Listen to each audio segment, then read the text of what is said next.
let's kick it off. Ready for the weekend, can't get enough. Got my crew, Mike, Paul, Joyce, Lazy's laugh. Zach and Lily bring the fun, we're on the path. It's the Nintopics podcast, right? Electronic beats and friends by my side. Gaming news and tales we'll share. No better way to start a weekend flair. Turn it up, volume high. Nintendo vibes, flying sky. Press play, let's dive in deep. Catching all the secrets we keep. It's the Nintopics podcast, right? Electronic beats and friends by my side. Gaming news and tales we'll share. No better way to start a weekend flair.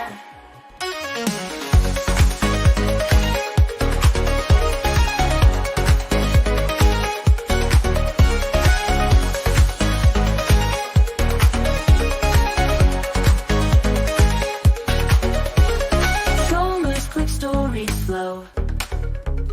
Laughs and smiles as we go.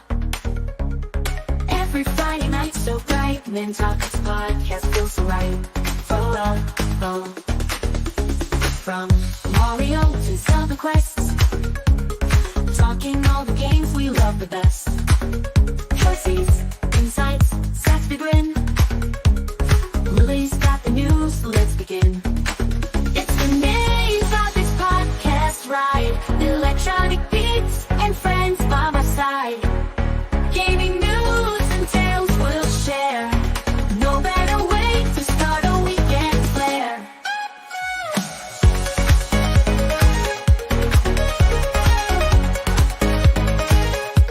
And always the story slow. Laughs and smiles as we go. Oh. Every Friday night so bright. Nintopics podcast feels so right. 1 second. Nintopic podcast, all things Nintendo.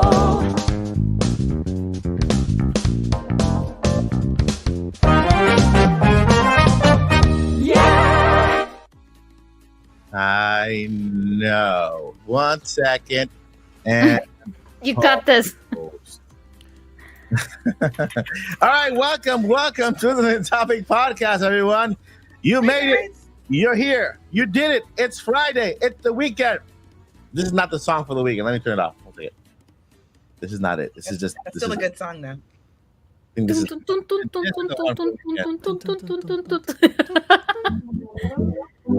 Oh yeah, that's the one for the weekend. This is the one for the weekend.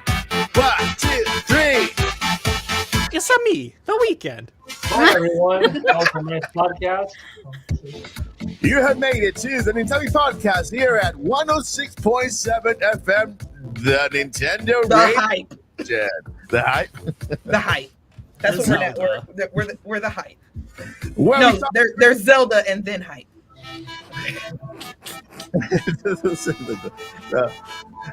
We all got our coffees on right now. Everybody show your mugs. My mug is right here.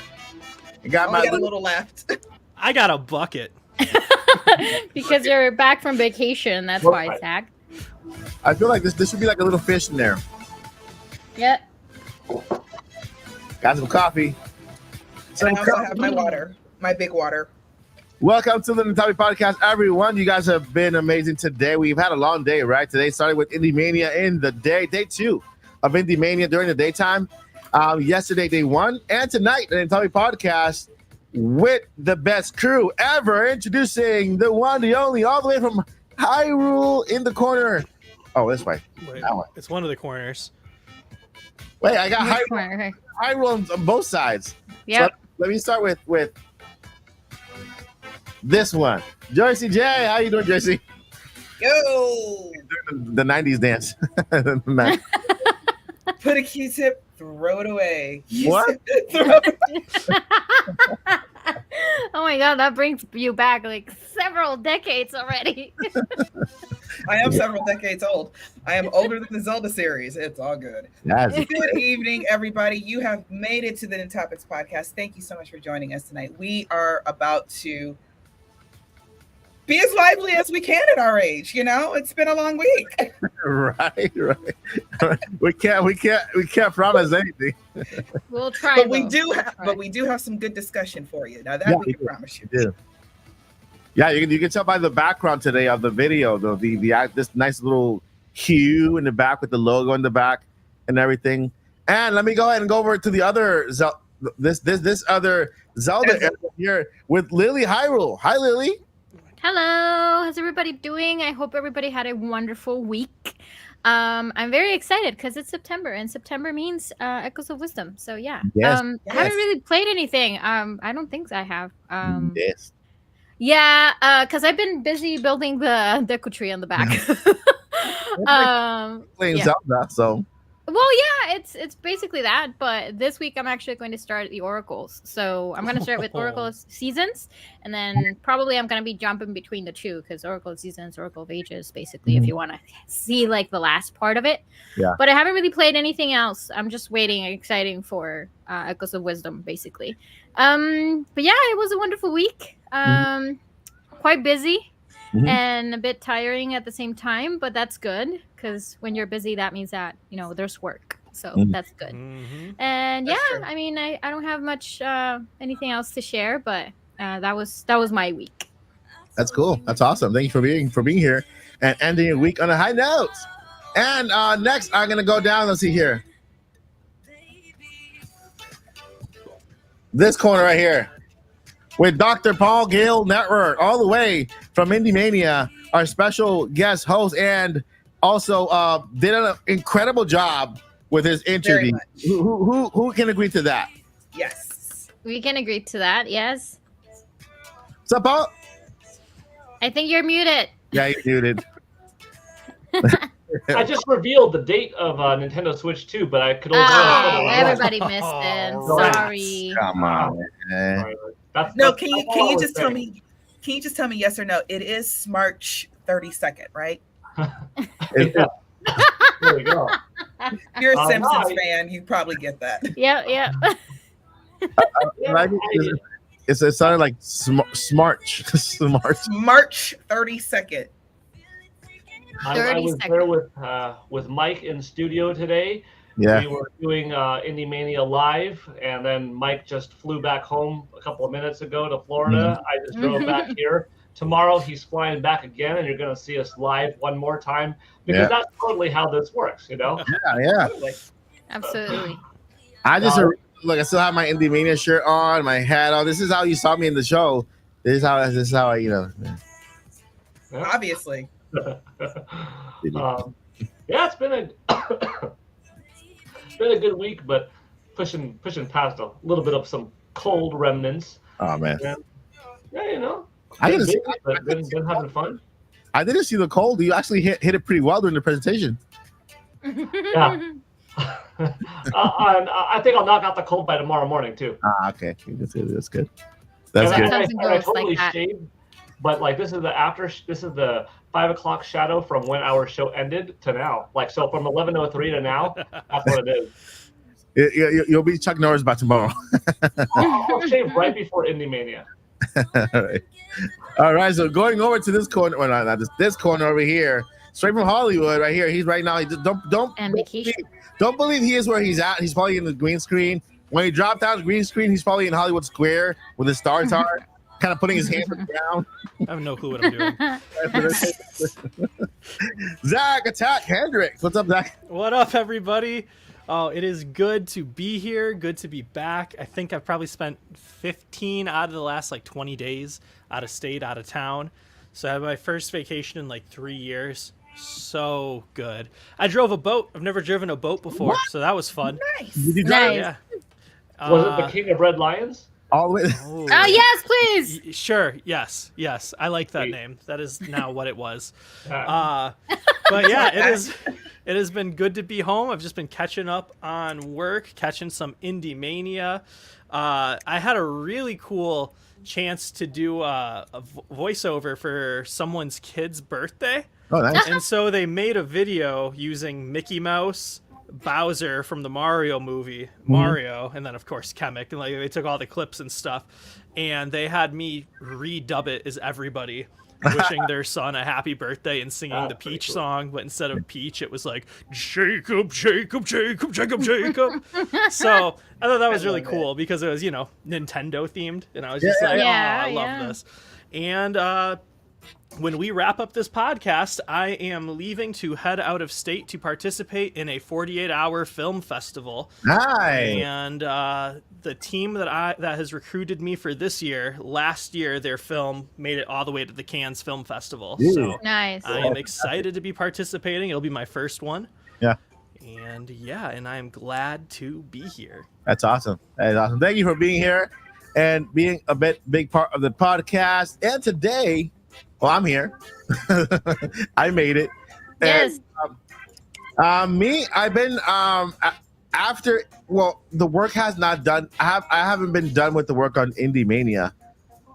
Even though the show has aired 2 days, I thought I was gonna get a couple of days resting. I talked to Paul and Paul. I can't wait to the show air so that I can get a break. Nope, it has not ended yet. A lot of emails to respond. Developers are crazy hype, even for the next show for 2025. And so I did put up a new form on the website where they can sign up and get notified to put the Develop Studio. We got 25 signups today for the different developers. One of them I'm going to show Paul. I'm going to show Paul because I don't think he's going to believe it. After the podcast, I can't say, but I'll show Paul.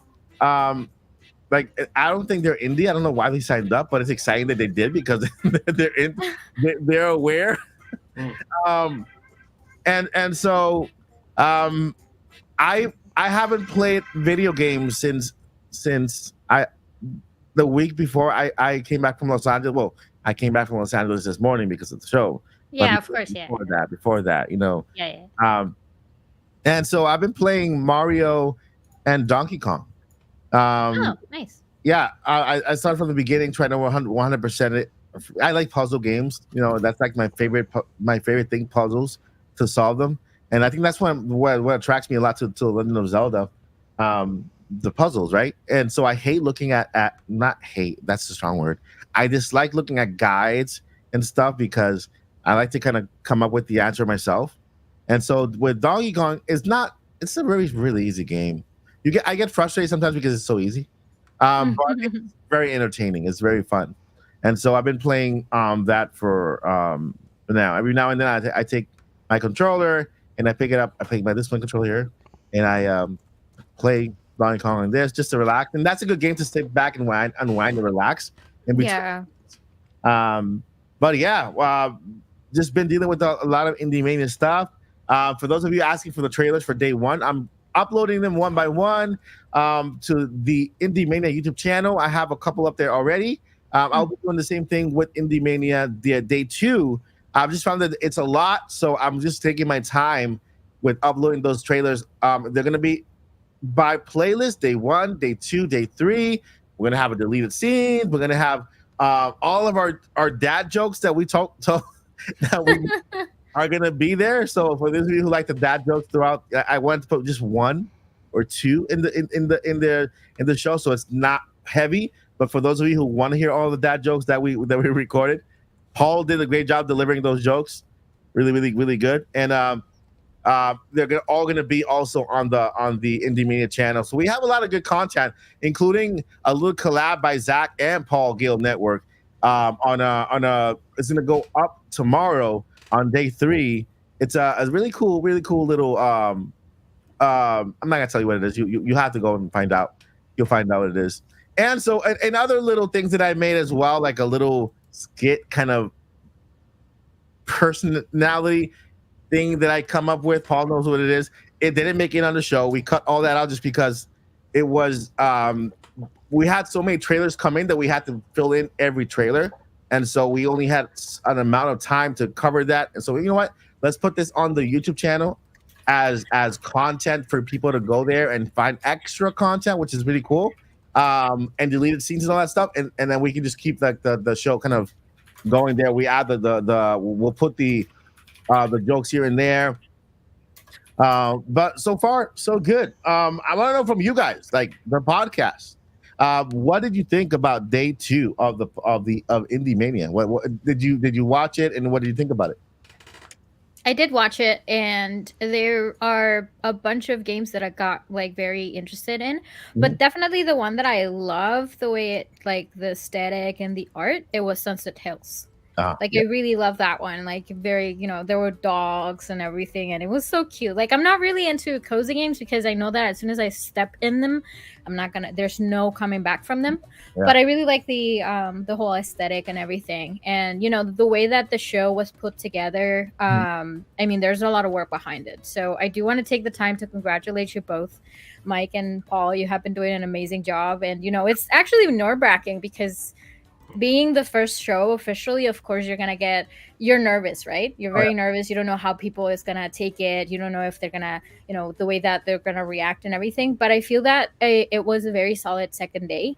And of course also there's a bunch of great things that you guys are giving away. So I mean, everybody can get their hands on that. But I'm not very sure exactly when is that going to be though. Is it going to be tomorrow on the day 3 that you're gonna give it away, or do you already give them away? No, we're gonna announce the winners on the X IndieMania channel and on the YouTube channel for IndieMania. So you still have time to participate, whoever's watching or listening. Yeah. It'll even close. I'll close the giveaway towards Friday of next week, because we know that the people that they go to IGN and they watch things ahead later on. First thing, our show, believe it or not, was not the best scheduling when it comes to the time of day and kids are at school, right? Paul, I know Paul had 3 days of work He was working at the as a university, and so he was at work during the time. Sorry, he was in the show. Sorry, he was in the show. I was teleporting. Yeah, I have the ability to do. So it was a school day at 10 a.m. People are in school, so you know what I mean.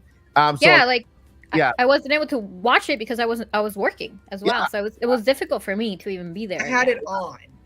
Me too, and I would just kind of look over. Exactly. Yeah. Exactly. Yeah. So a lot of people are watching it now afterwards, like at the nighttime, during the watching it. And yeah, I know the view count just skyrocketed after 5:00 p.m.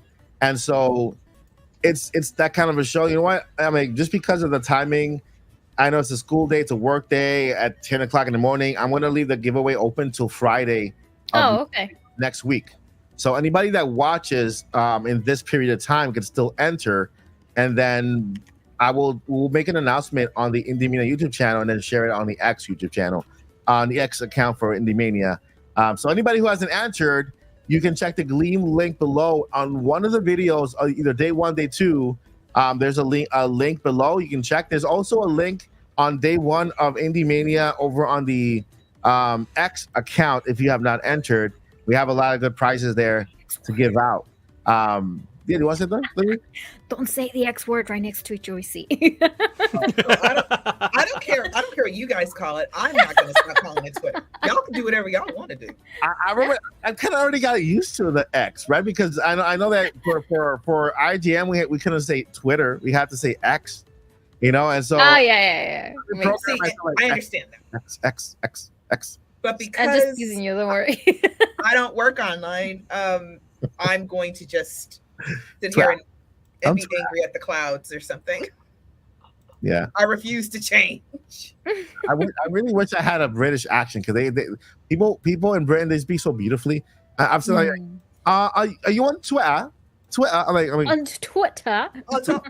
Wait, was that British or English? I don't know. One of them. I know. It kind of depends on where they're from, because in certain cases they do skip certain letters, like it's called Twitter. That's a horrible accent, by the way, guys. I apologize to our English viewers.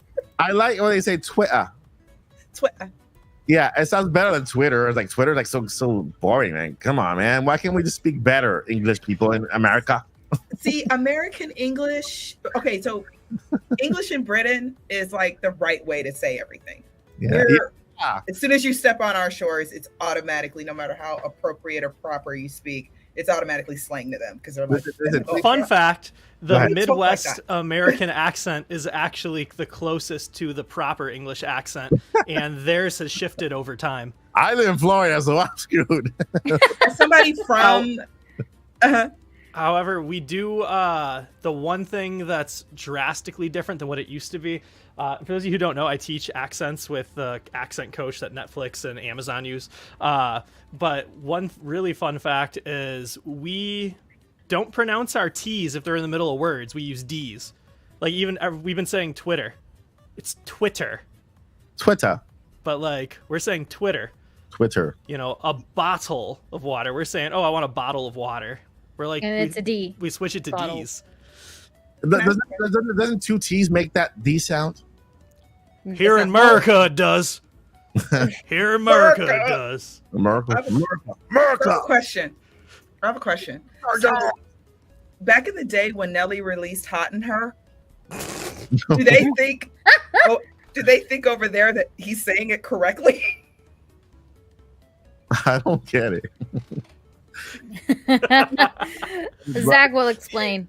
I'm just gonna say yes. I can't even address that. Great answer. Anyway, so I forgot what I was saying before this. I was completely lost track.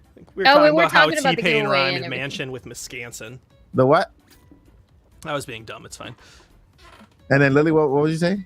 Oh, we were talking about the giveaway, and you know the times where there were broadcasts. It wasn't really ideal, but you can rewatch it on IGN. And tomorrow's is already scheduled, by the way, so you can go into IGN's YouTube channel and you can turn the notify me option if you want to. You know, we understand that you guys are going to be doing stuff. Of course, everybody's working. Well, tomorrow's Saturday, so. But I do know that a lot of people do work on the weekends as well. But just watch it there. Keep it there in the background. You'll hear amazing things there. Wait a little bit before you go outside and play. That's what we're talking about. Yeah. Or so you can put YouTube on your Switch. You can download it to your Switch and take it with you if you're going. That's right. To play. You can. Right. You're right. And so tomorrow is Saturday, day 3, the finale of IndieMania 2024. It's going to be awesome. Of course, we're going to have big major games. We have another great interview by Paul and another company. You'll find out tomorrow. And yeah, we got more. I like to call them developer spotlights. It's how we saw today Venture Games present their game, and we saw today other developers kind of talk about their game and the meaning behind them before you present the game. And to me, that just gives you another level of what you see before they present it. So I really truly recommend you guys rewatch and look at those particular trailers, because those are very meaningful. You know, with the developers kind of they're invested and just talking about their games and what they went through. Tomorrow is a really fun day. Trust me, tomorrow you don't want to miss it. I know the viewership is gonna be bigger tomorrow just because there's more people out at that time, right? But it's been a really cool 2 days, and tomorrow is the last day. Believe it or not, soon after. Yep. This year took a year to plan to put together, and we are less than a year from IndieMania year 2. That means that once one show is done, I already started the planning for the next show and putting things together, learning from what we've done in this one, not to do in this one, what we need to do with this, a lot of things that we'll talk about later on. But day 3 tomorrow of IndieMania. Let's talk about the games, okay? Video games. Wait, hold on. Did we go over everybody yet? No, just me. No, yeah, just Lily. And also, Boomini just gifted 5 memberships in the Mike Thank Body you. Show. Come on, Boo Meanie. You are so awesome. You're so We love you. Thank you We so love much. you, Boo. You are great. And congratulations to the 5 people who are now the new members. Appreciate you so much. So with that, my friends, oh my God, I'm sorry. I'm thinking about tomorrow, day 3 of IndieMania, and I'm getting emotional. I am, because if you only knew how much work it went into this show, like how much sacrifice It is crazy. Like I didn't see my family for an entire month. I was saying during the live stream, like I'm right before I arrived from Los Angeles, I told my wife and I told my daughters, can we meet for a second? And I told them, look, listen, I want to ask something from you. I said, we're doing a show. I'm basically the one man post production person, meaning I have to do all the graphics, all the editing, everything, like the entire show, make it right. We filmed some things, we got some trailers. Now I have to make it into a show. So I would love for you to do me a favor. And I said, can you come every now and then, just give me a hug and a kiss. That's it, and just sit next to me, because I knew, especially with my eyesight, things take extra long, and I needed my family support, and so they did. I could be like, we're doing something and all of a sudden frustrated, and all of a sudden they come in and they give me a hug, and I'm like, oh my god, that just it filled me up, right? It gave me that boost that I needed. Paul could tell about some frustrating moments I had throughout this last month. Paul was also an incredible support, such an amazing positive influence that I really needed to get through because he knows how much work it was to put the show together. And so, man, I thank you, Paul, for being there for me. And thank you, my wife and my girls for coming in once in a while to give me a hug. The first outing I had was my daughter's birthday, and Paul knows this. Like, finally going to my daughter's birthday. That was the first outing I had since I came back from Los Angeles over a month ago, towards the end of July. And every day in this same room, right where you're looking at me, this every single day over in this room. I'm not even going to talk to you about the investment that went into the show, but it was all worth it in the end. When we've heard so much about these developers and how happy they are afterwards. Venture Games, Speedo Llama. I forgot his name. I was talking to him earlier. What is his name? It's just rewarding to hear from them, and to see how happy they were with the presentation. I got a few requests. His name is Nicola. He's from I think he's from Nicola. Italia. Nicola. And he's the creator of Speedo Llama. He did it all on his own. It's a hilarious game. His presentation was one of the highlights. He started with the mask of alpaca. Alpacas are they look like cute creatures, but they're really hard. They're not nice. And then he was like, but the llamas are the one. It's called Speedo Llama. So the game is about llamas attacking alpacas. It's hilarious, man. You have to go watch it because it's a highlight, man. It's a highlight. But we did it, man. We did it. It's out there. Congratulations. Day number 3. We're not without Paul. Paul's been crazy and valuable producer of the show. And so with that, let me take it over to Zach. Zach, how are you doing? I am doing good. I really enjoyed watching the show today. My favorites actually both came in the beginning. I really, and you might see a little bit of a theme here between my favorites, but I really liked Primordial Legends. Primordial Legends. Yeah. Because it looks great. Mm-hmm. The graphics are amazing. Yeah. And it's like a woodchuck? A beaver? A gopher? It's a gopher. Yeah. And I was just really about that. And if you know me and I've mentioned voice acting already in here today, but with motion capture and stuff, I specialize in creatures and animals and stuff. So bringing these animal characters to life is so fun for me. Yeah. And because of that, I'm really drawn towards games where you can play as an animal character, because in my head I'm watching them walk and I'm thinking about how they animated it, and I'm thinking about how someone had to study and be like, all right, what would a 2-legged weapon wielding gopher walk like? What's his walk cycle gonna look like? So much goes into developing these games and stuff, and it just looked really fun. Looked really fun, really cool. I could see a lot of DLC potential with all these like, different types of creatures you can play as and stuff in different areas to find. So I thought that was an early standout, which I mean, I think, probably opened with it for a reason because it's so cool. Sure. Hello. And then my other favorite also came very early today. And that was I don't know if I'm gonna. Is it Nuts Revenge? The 2D, the 2D one where he was in front of the arcade, right? When yeah. So I really like that because it felt like Fairly Odd Parents meets Cuphead. Yeah, And he even showed like a split second of Fairly Odd Parents when talking about the animations and stuff that he was inspired as growing up with. Yeah. And working for my company, someone I work with is one of the writers on the new Fairly Odd Parents. And so like as soon as I saw that, I'm like, I need to send this to them. And like as a writer from Fairly Odd Parents, like they're friends with Butch.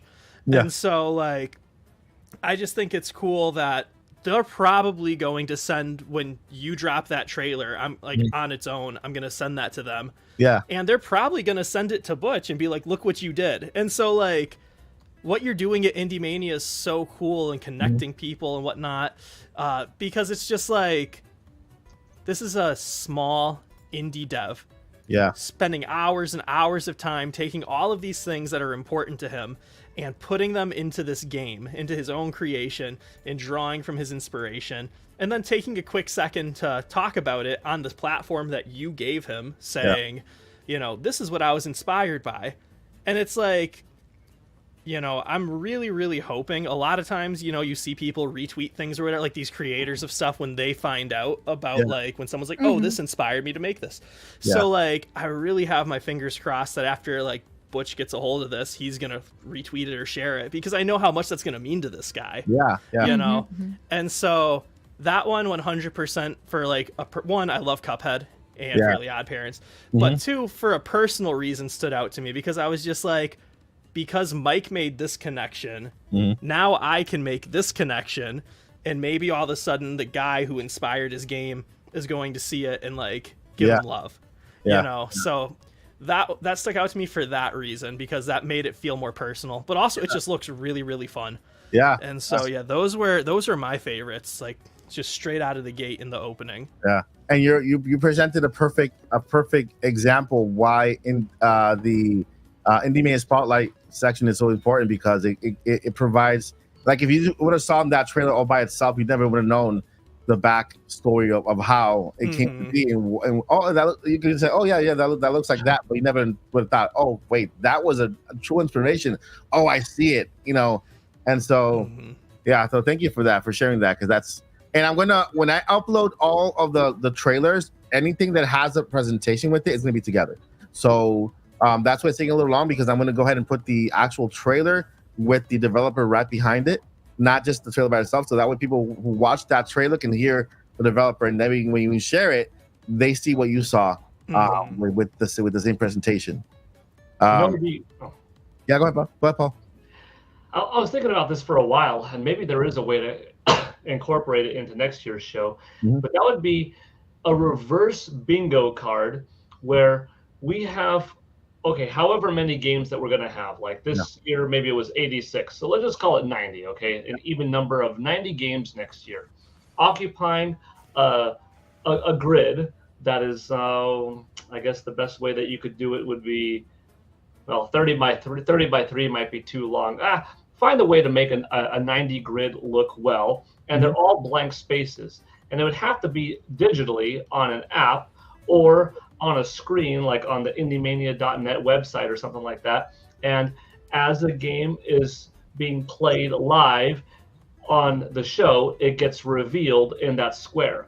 And then you could click that square depending on your interest level, and you can click buy or order or view more. And then that would highlight that square. And then later on, you could look at your bingo card, and then that would take you to that developer's site, or to the eShop link, or to the Steam link, or whatever, because it's kind of daunting when you're watching the show. You're like, okay, that one's not for me, that one's for, oh, that looks cool. And then you're watching it. So like, Do people take the time to, oh, let me pause it real quick, let me write down that game real quick, and then boom? Probably not. Are they, watching it, let me type that down? Not really. So unless if it's just this gargantuan thing that truly sticks out, and even if that's the case, you might not remember the name of it because depending on when it was, 15 games later, you don't see it. Like I see it all the time with streamers and people watching live, and not just this event, but a lot of events. What was your favorite? Oh, the one with there was that like that pig and like like people don't know the name. Mm-hmm. And then there's probably a certain percentage of people that will find it later, but what's the smaller percentage possibly that end up forgetting about it and then moving on? So what if you could retain a little bit more? So I think having some kind of grid, 3x30 might be too vertical, but maybe like a 6x15, that might be okay. Like a 6x15 grid or whatever it is occupying it. It's blank. You can't have the names ahead of time because that would reveal all of the names. So it has to be a little bit of a fun, they're blank squares, but as it pops up live, whoop, it pops up. And if it's a day 2, a day 3, well, those pop up on day 2 or day 3.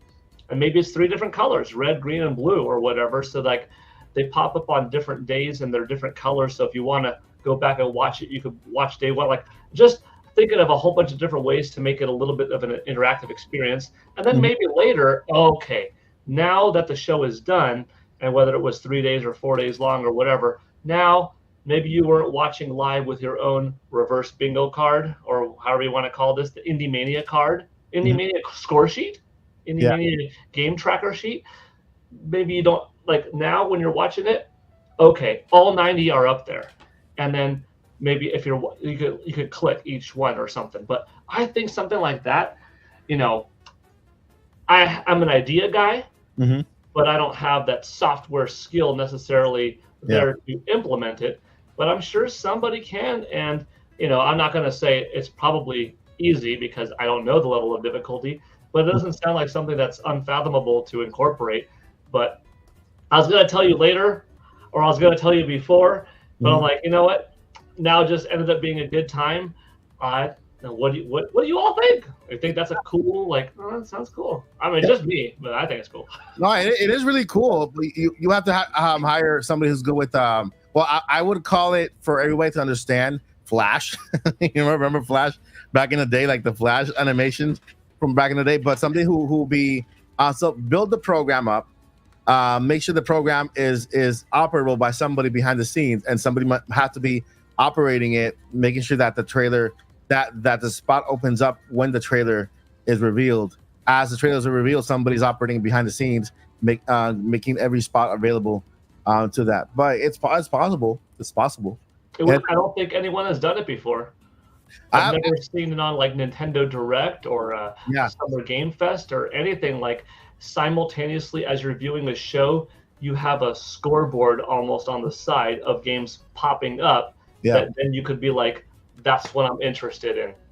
To preserve what your mind saw, that you could later say, let me look back at these ones that I liked. Sweet. Yeah, I like it. I did mention to the developers that when you go to the website, you see all the logos of all of them. Yeah, they're all going to be linked to their platform stores, so that way at least people can go back there and they just link. Oh, wait for it. What did they have? Link.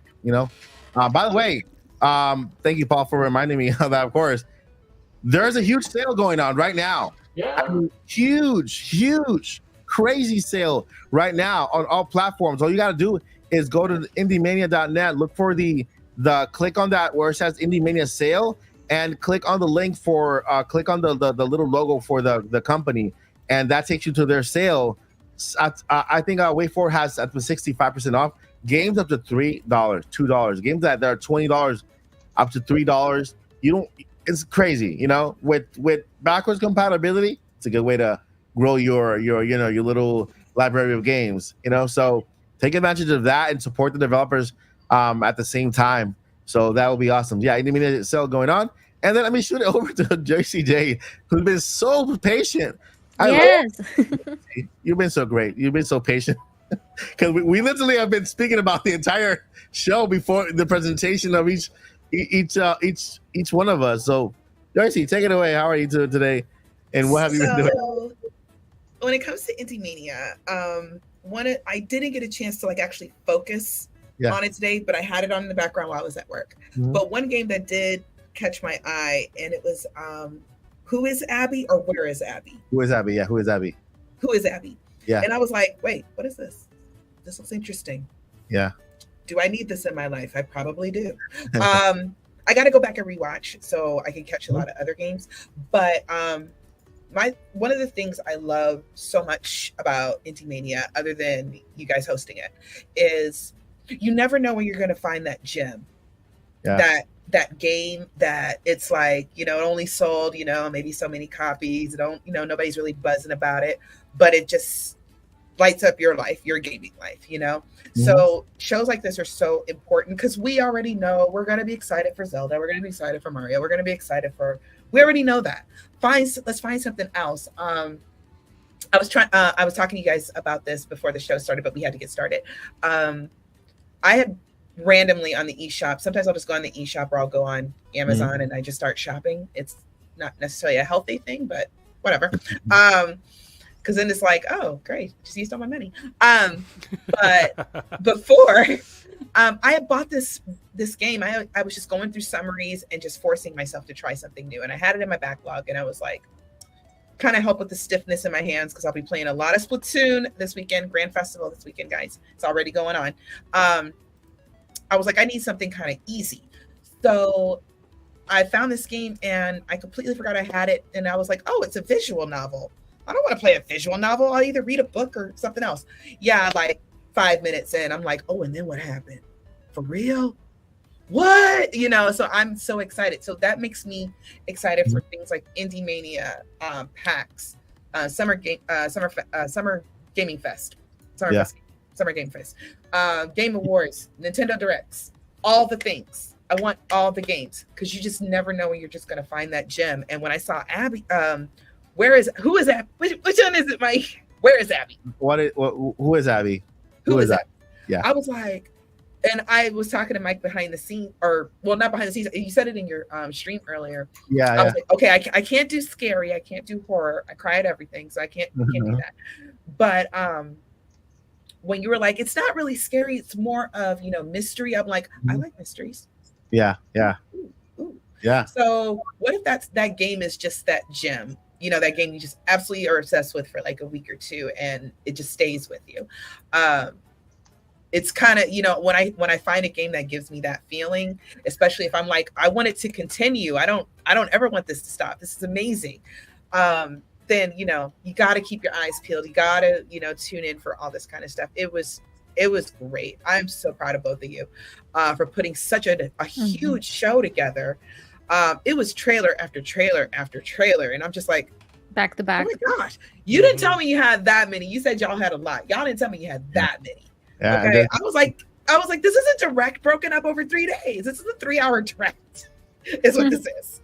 And then there were some other games that caught my eye, but like Paul was saying, I don't remember all the titles and everything because again, watching at work, not really totally focused in. But I love the show. I was like, wow, this is first year out the gate. I can only imagine what you guys are going to do like next year and everything else. So it's really good. Yeah, next year is not gonna look anything like this year. Like not even a bit. It's gonna look we have the showcase, but it's gonna be a bigger show. And we're gonna add things to bring the developers even more in the center stage of the show. Like developer spotlights to be bigger next year. And I already have a couple people who volunteer to be correspondents, one in Australia.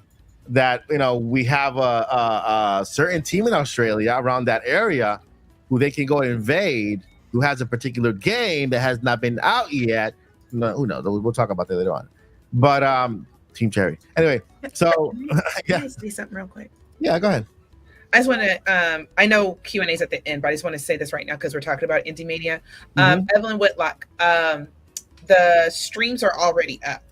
Yep. So not tomorrow's yet. So day 1 and day 2 of IndieMania is up. You can see it on right here on Mike Odyssey's channel. You can go to the IndieMania channel. You can also go to IGN, and there were a lot of other friends to the channel who co-streamed. Nintendo Prime, Game Explain, Thunderstash Steve. There's more. That's the limit. My brain.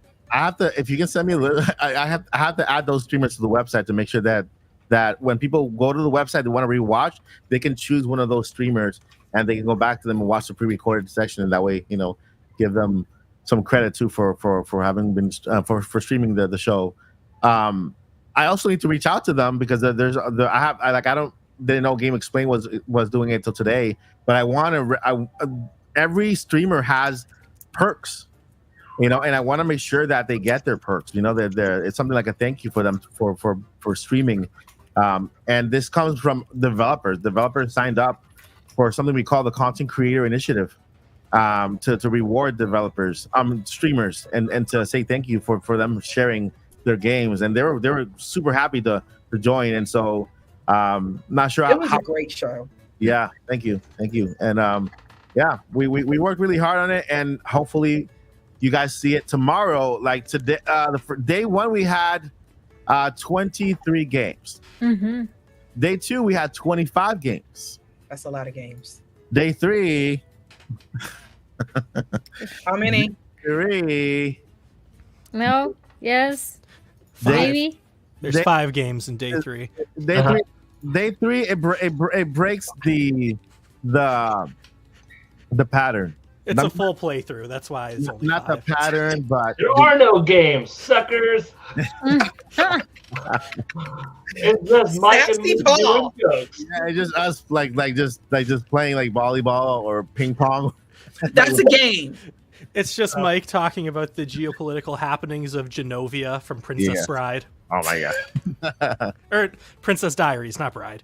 No, I would talk more about Spaceballs. Spaceballs too. What about Sarcastable? Sarcastable. Spaceball 2 is coming out.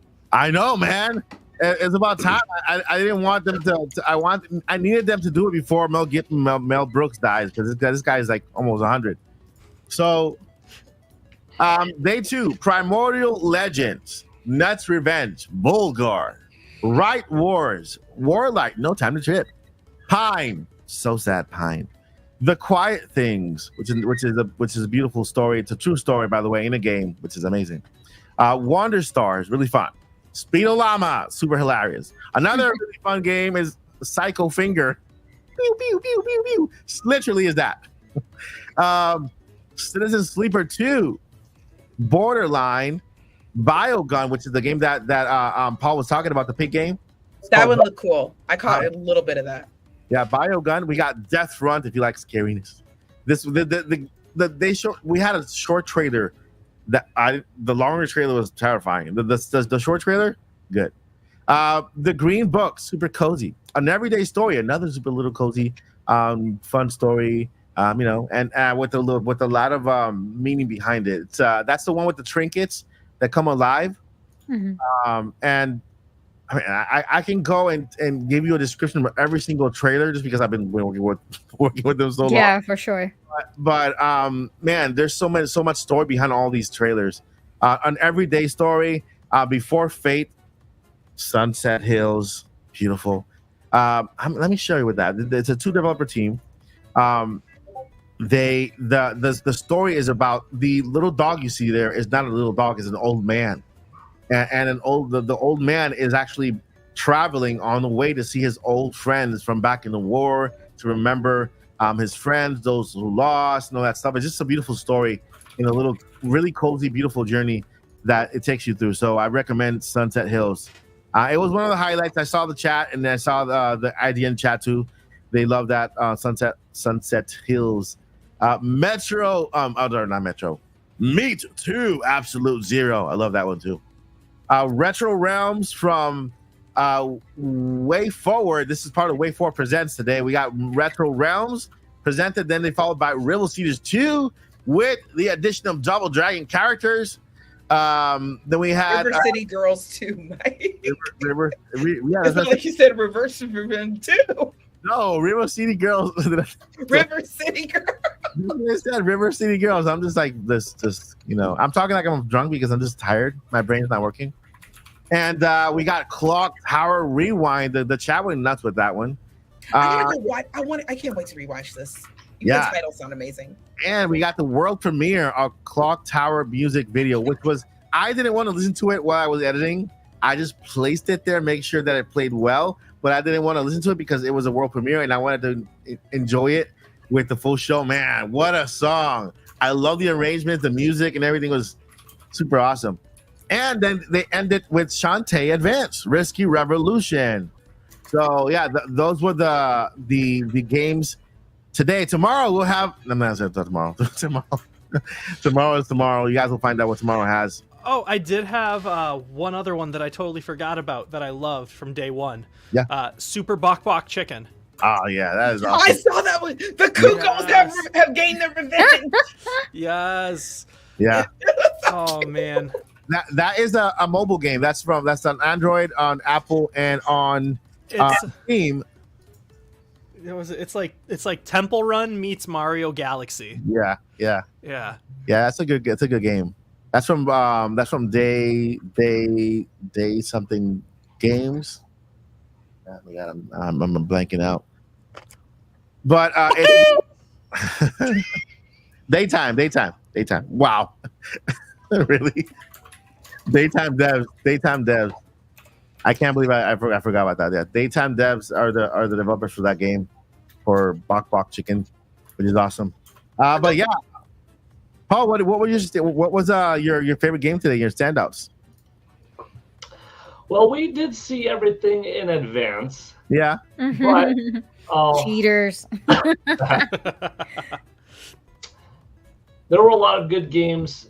I'm a big old school Double Dragon fan, so when I found out that WayForward was bringing River City Girls with the Double Dragon, Billy and Jimmy Lee, expansion officially being characters there, and then hearing the song that I grew up with the familiar Double Dragon songs but just remade, that was really cool.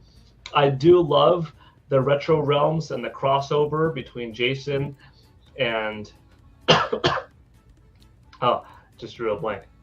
Michael Myers. Yeah, Michael Myers.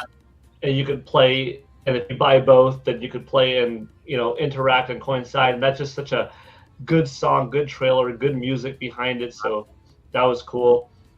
I like physical stuff. A lot of indie games are probably going to start off digitally, but will have physical editions. Mm-hmm. But the fact that limited run games teamed up with WayForward is pretty sweet, because we actually get a Game Boy Advance cartridge if you order through them for Shantae. Mm-hmm. And that's a cool collector's item to have. And will anyone use it? Maybe, but even if you don't, it's just pretty nice to have. It is. Psycho Finger was fun because that gives me vibes of Cuphead in terms of its art style, but it's just obviously a very different game. It's not a platformer. It's arena-based first-person shooter. Even I forgot the name in the moment. See, it's the one that we said it was heartfelt, emotional, and we had the tearjerker, and it was that's Pine, and that Pine. I think that was a surprise to you as well, because although we did the pre-recording for the tearjerker, I left some trailers out so that you were surprised too. I wanted to provide you some surprises as well, because I know it being part of the show, knowing everything, it doesn't make it fun, but I wanted to make it a little fun for you too, Paul, because you've been a really invaluable asset to the team and everything, and I wanted to provide you some surprises. And then you saw the tearjerker went perfectly with Pine. It was really good. That was really solid, and that had a really nice art style. Mm-hmm. That was beautiful, right? Beautiful. Yeah. And there are a lot of good games, and I listened into streams both listened and read. I mean, watched watched the content creators' live perspectives, but also read the comments from the viewers, and I think it got better with day 2. Yeah. People liked day 1. There's always some people that like these games aren't for me or this event isn't for me, but there were also gamers that were positive and said, okay, that looked cool, and there was a little bit of a flow back and forth on day 1. Day 2, definitely the scales felt like they tipped in favor of more people by a greater percentage having more of those likes and less of the it's not for me. But I don't think you're ever going to have a show that has 100% likes, and that's okay. My whole thing was, and this might sound like, dang, that's too small of a metric. Really, that's what you were going with? But my whole thing was, I hope that in the 3 days, if somebody watches all 3 days, they could find at least one game that was for them.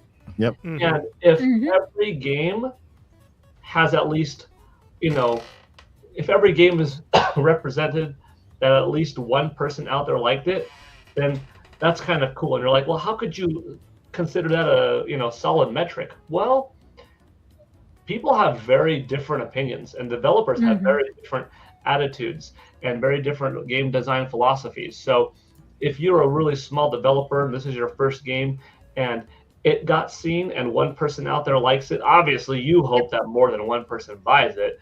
But like, we did our job in promoting it to bring it out to someone's attention. And I'm confident that these games are going to sell more than one copy each, but that would be at least a good metric, or maybe not a realistically good metric, but at least something enough that I would feel happy that, hey, by being a part of IndieMania, we got that tiny bit of chatter, and that tiny bit of chatter spread. So it's also been really cool because developers popped up in chat. Nuts Revenge is actually in here right now, Venterm Games. So when Zach was talking about that game, Venterm Games, how you doing? You're in the chat right now. Oh, I spoiled the surprise. And it was neat seeing them, in the stream, like, and I could probably feel what it must have been like for you to be looking and saying, okay, here's my trailer, and the people are watching it. Come on, streamer reacting. Come on, comment section. So, I'm rooting for you. I'm rooting for all the developers that are coming in, and like some of them not being visible, but they were telling me like, hey, Paul, I'm in the stream. Okay, cool. I hope. So when I saw that, I know that must feel really good. I equate that in some kind of way as like when I have my student evaluation forms on me and how students felt about their professor at the end of the semester. It's what's it called? Why am I trying to evaluation? Encouraging? No, it's an evaluation form, but it's anonymous. It's anonymous. So I get 270, 290 reviews, however many students there are, but I don't know who it was. And a few weeks after the semester ends, I can see the feedback. And there's nothing better than seeing that feedback. And nobody has to feel pressure because it's unanimous.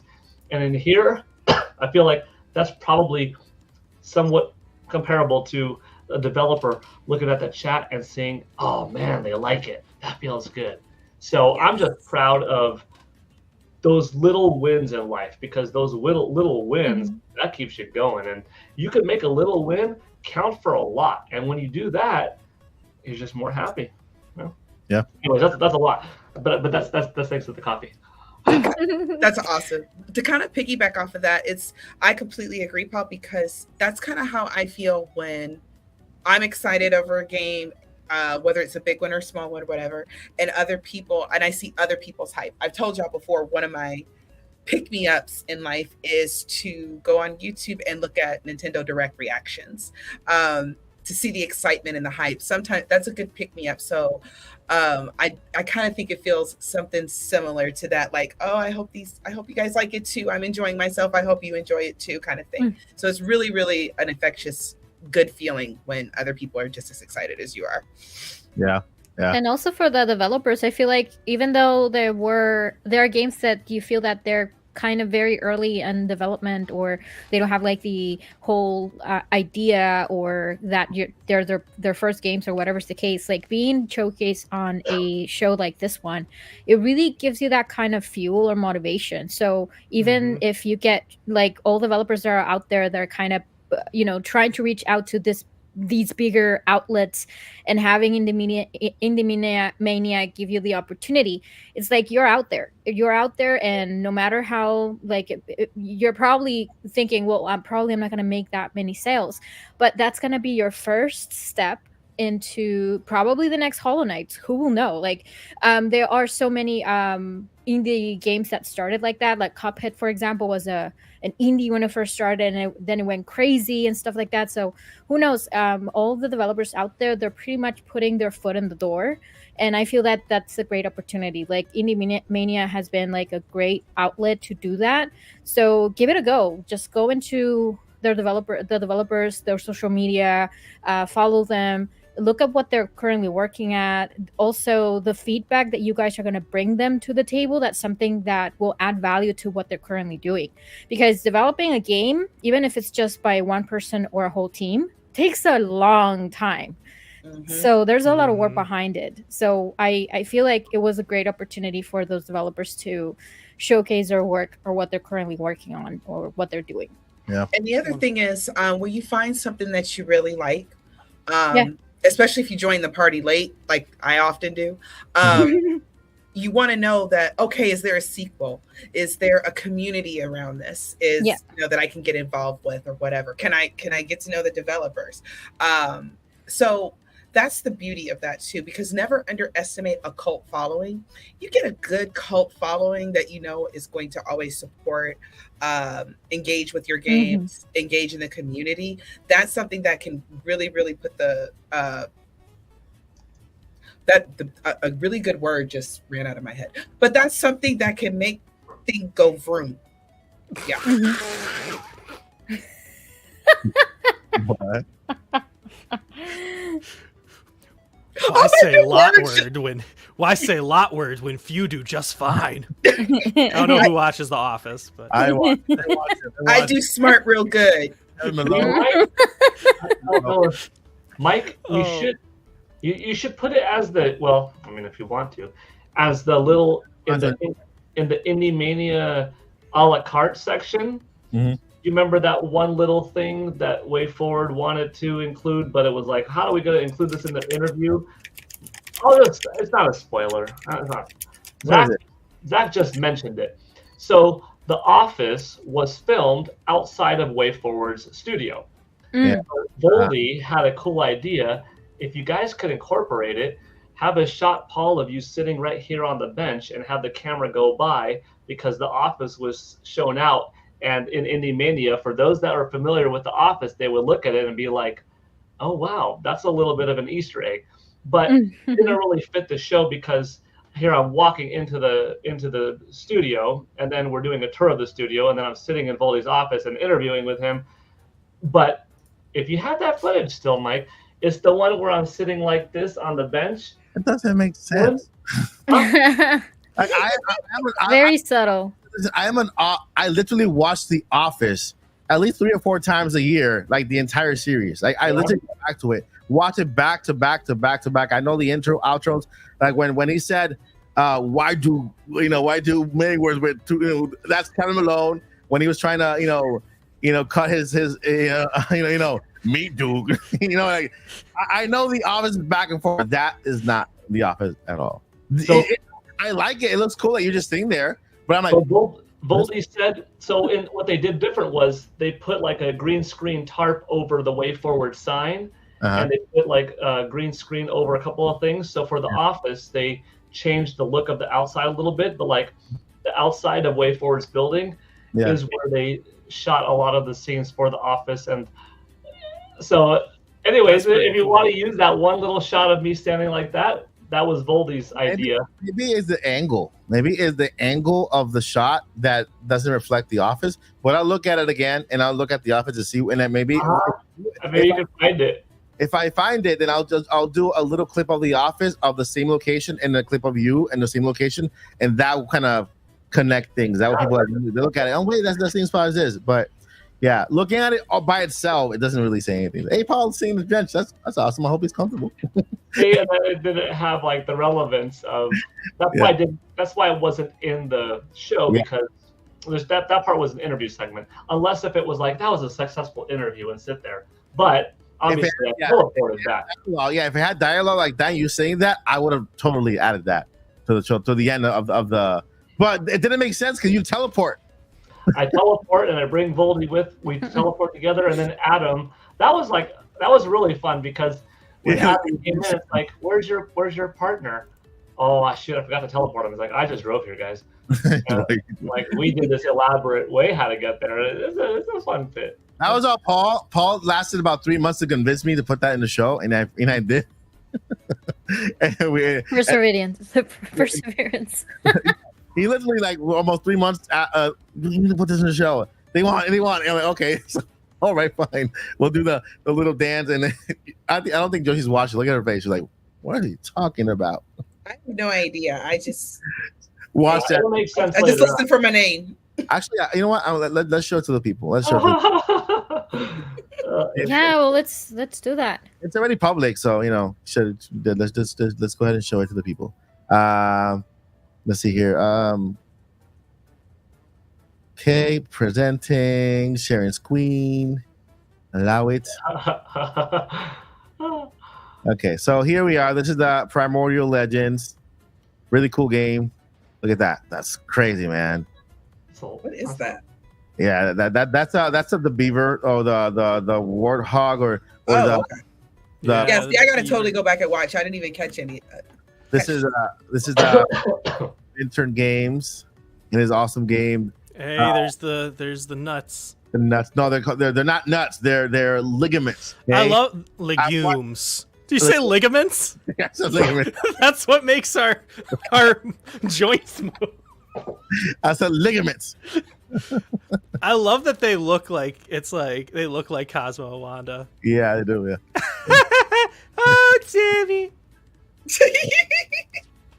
Yeah. Let's see here. Let's go past the ligaments to the other one. Biogun. Well, gee, sport. Did you know that peanuts are legumes and not nuts? They're good for your colon. Yay, colon! We're gonna have a show one of these weeks where like Zach just does voices. Like, the whole thing. All right. So we are here. We are with the famous heart here. Let me go ahead and lower the music from the podcast here, so you guys can see the special moment where Paul lives his dream and does a Dragon Ball Z move, like what do you call that? Like an instant transmission move? Yeah. Meeting you, talking about everything. I was thinking though, would you like to join us in office? By the way, that mic right there, a gift from me to Paul. It's a Rode. I forgot the name of it. It's a Rode. It's a Rode interview mic because I know Paul has to go to places that now he has and look at the sound. I have it right underneath. IndieMania, the rest of it. Absolutely. Ready?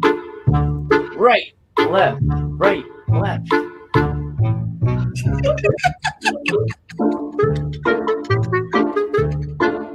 All right, continue waiting for presents, but where's Paul? Supposed to be here by now. What? By the way, I was incredibly sweaty there. What? Where do you guys come from? That's it. You have to watch the entire show to get the rest. But that was a little segment there that Paul took like for 20 years to convince people to put in the show. See, like the behind the scenes is, if you played Shantae back in the day, that is Shantae's little genie dance that she used to teleport. And that's if you're a fan of it, like if you're not a fan of the game, maybe you're like, yeah, be like, what is this? I don't know what they're doing with this dance. But if you have a little nostalgia for Shantae, which by the way, we presented at on this day too, then you'll see that dance. And then you're like, oh, that's from the game. So anyways, little meaning behind it. That was it. That was fun. It. Yeah. It took a lot of effort to edit together, and Zach knows what I'm talking about. I'm joking. Little effort. That wasn't real. You know what? And I feel like you are just like that scene with the mayor after Jack gets missing and saying, "We only got 365, 64 days until next IndieMania." Jack, we only have 364 days to the next Halloween. Yep, exactly that. That what comes to my. Oh, by the way, and they're gonna bring Nightmare Before Christmas back in theaters on October 11th. By the way, Yeah. Oh, thank you. very excited for that. I'm gonna do the whole "This Is Halloween" song on my TikTok. That's I'm be, like, gonna take my first whole real- Nightmare Before Christmas wardrobe like for that movie again. So yeah, sorry, I had to make the plug because I love like Nightmare Before Christmas. So but that's good. you right now. Like tomorrow, you're only gonna have 364 days until next IndieMania. Listen, friends, but The struggle is real. at the time of this podcast, I'm only 30 subscribers away from 50,000. Nice. Yes, that's Oh, something that I nice. also noticed. Listen, That's true. listen. If you are here and you have not subscribed yet, 50K, man. YouTube has literally trying to drown my channel. They try to drown me, but I'm not going down. I'm not going down. If I have to, I'll wear one of those little, what do you call that little Life mask? preserver. Or snorkel. What? Life preserver, it keeps you afloat. Oh, And then you have the snorkel that has the little thing up and so you can still breathe. No. my life preserver are you guys and the viewers in the channel. Yeah, a snorkel thingy. I hate it when they act like they don't know what I'm talking about. Like, you're the one who just described it. I'm just telling you the name of it. Well, in my defense, again, English is not my first language, so probably that has been the first time that I ever heard that I have hear that word. That's on my defense. Mike, I don't know. I've heard it lifesaver, which is like the little round candy looking thingy. Yeah, that's what they're the named candy. after. They're named after that. Yeah. But also too because the hole in the middle, Yeah, supposedly the hole you in the cannot middle, choke yeah. on them. Yeah. Well, how candy? Like, how's your neck gonna be that big? Huh? I don't Do know. we have any other topic? So yeah, We're tired. That was a great segue, Joycey. Mike, take it So away. tired. This podcast is brought to you by Lifesavers. We're very close to 50K. There's a chance we might get there tomorrow during the last day, since we have a Saturday. People are off. They get to watch the stream live and everything. Get the giveaways are there. I'm going to upload the extra giveaway segments that Paul and I made. You get to meet. Do we say Paul, or do we just leave it tomorrow for them to look at it? That's a perk of watching the podcast. I don't think 95 people are going to ruin it for everyone else in the world. Let Okay, them know. so you get to watch Paul take the form of his hero, Chuck Norris. No, I'm kidding. Not Chuck Norris. Ryu, okay, with the assistance of Zach Hendricks Productions, he turned Paul into Ryu, and Ryu is there to present a really cool udon moment. And so that's going to be part of our exclusive content on the IndieMania channel. You also get to meet a character by the name of Indie Man. Not proud of that, but I did it. He is a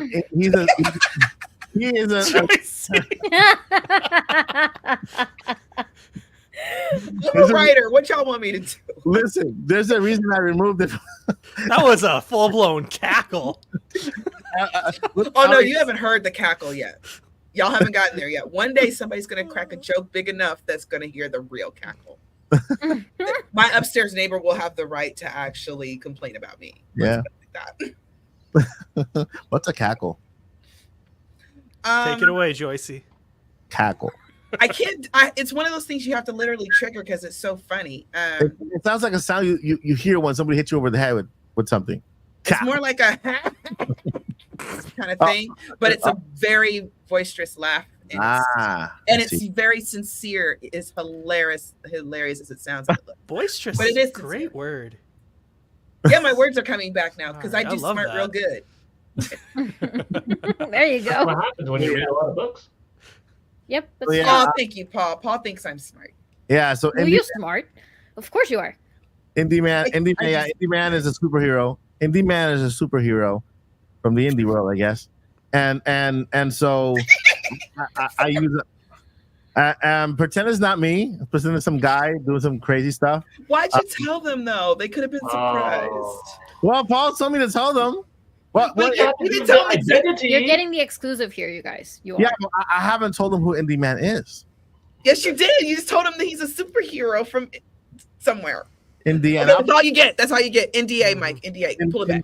Indianapolis. Yeah, His costume is fully body painted too. Volleyball. Yeah. All right. So you'll see him tomorrow after the show on the YouTube channel exclusively. Okay.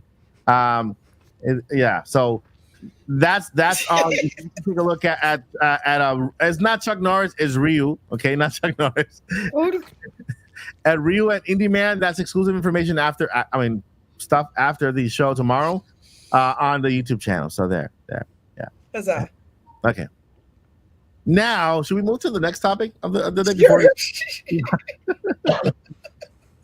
IndieMania year 2 is tomorrow. Now, moving on to the next topic. Day 3 is tomorrow. Year 2 is next year. Wait, I said year 2? Yeah, you said IndieMania year 2 is tomorrow. You know what? Yeah. It's like no. Wait, Mike, are we going to the future? Because in the future we'll have the second year of IndieMania, and we'll have Switch 2. Ooh. Yeah, that's true. All the games will be switched to. Paul, can we teleport over so we can go ahead in the future in your DeLorean? Call Valdi and have him teleport all of us into the year 2 of IndieMania. I really can't talk in English. Could you imagine Nintendo? They are going to reveal Nintendo Switch's successor before the fiscal year is up. But what if they reveal it and they're like coming 2026? That is data systems coming out in 2026. That is horrible. It can happen. It can happen. That just made the world sad. Yeah, the stock market will literally drop to a point you can just buy a share $1. I would buy stock for all of us as a gift. Yeah. And you get Nintendo stock and you get Nintendo stock. Merry Christmas. I know. I will buy all stock and just own Nintendo at that point. Whoa. Sorry, I got big game news. No. Flappy Bird is officially coming back. That's not news. That's old. That happened this morning. I was like, yeah. It's still news, Mike. Still news. I've been working. We're covering things that That's that's like the biggest indie game of all time. It is sarcastic. I'm being sarcastic. It doesn't come through with a tired one. All right. So next topic: Nintendo Switch 2. Where's my my notes? Nintendo Switch 2. We got some rumors that were rumoring around regarding the reveal trailer. Thank God it hasn't been yet. No, it didn't interfere with IndieMania. Man, yeah, crazy. But yeah, we got some Switch 2 trailers. Rumor. I'm gonna go ahead and recap it and let the cast take a jab at it, or a cackle. And that's the word of the night tonight. That's a part cackle. Yeah, it sounds like somebody's getting hit. She held back all of her beautiful laughter. I'm about to. We're very tired, guys. All of us. I'm about to cackle you with this against your head. That's what I can hear in my head. Boing. Man, if you don't stop, I will cackle you. Exactly. Yeah, it does sound like that. Exactly. So, all right. Go ahead, Paul. Oh no, Tosh.0 had a really funny sketch, and I don't want to say what he says. It's actually bad, but it's not bad, but it all sounds bad. But he has different people there that are not. I don't think they're actors or anything, and he's making up words that sound like bad words, but they're not.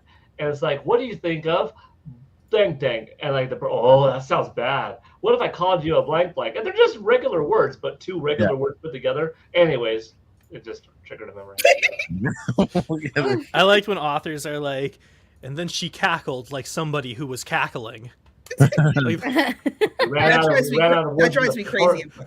The cackle sounded like 1,000 chains put together in a cold night morning with the rain dripping down the ground, and they cackled.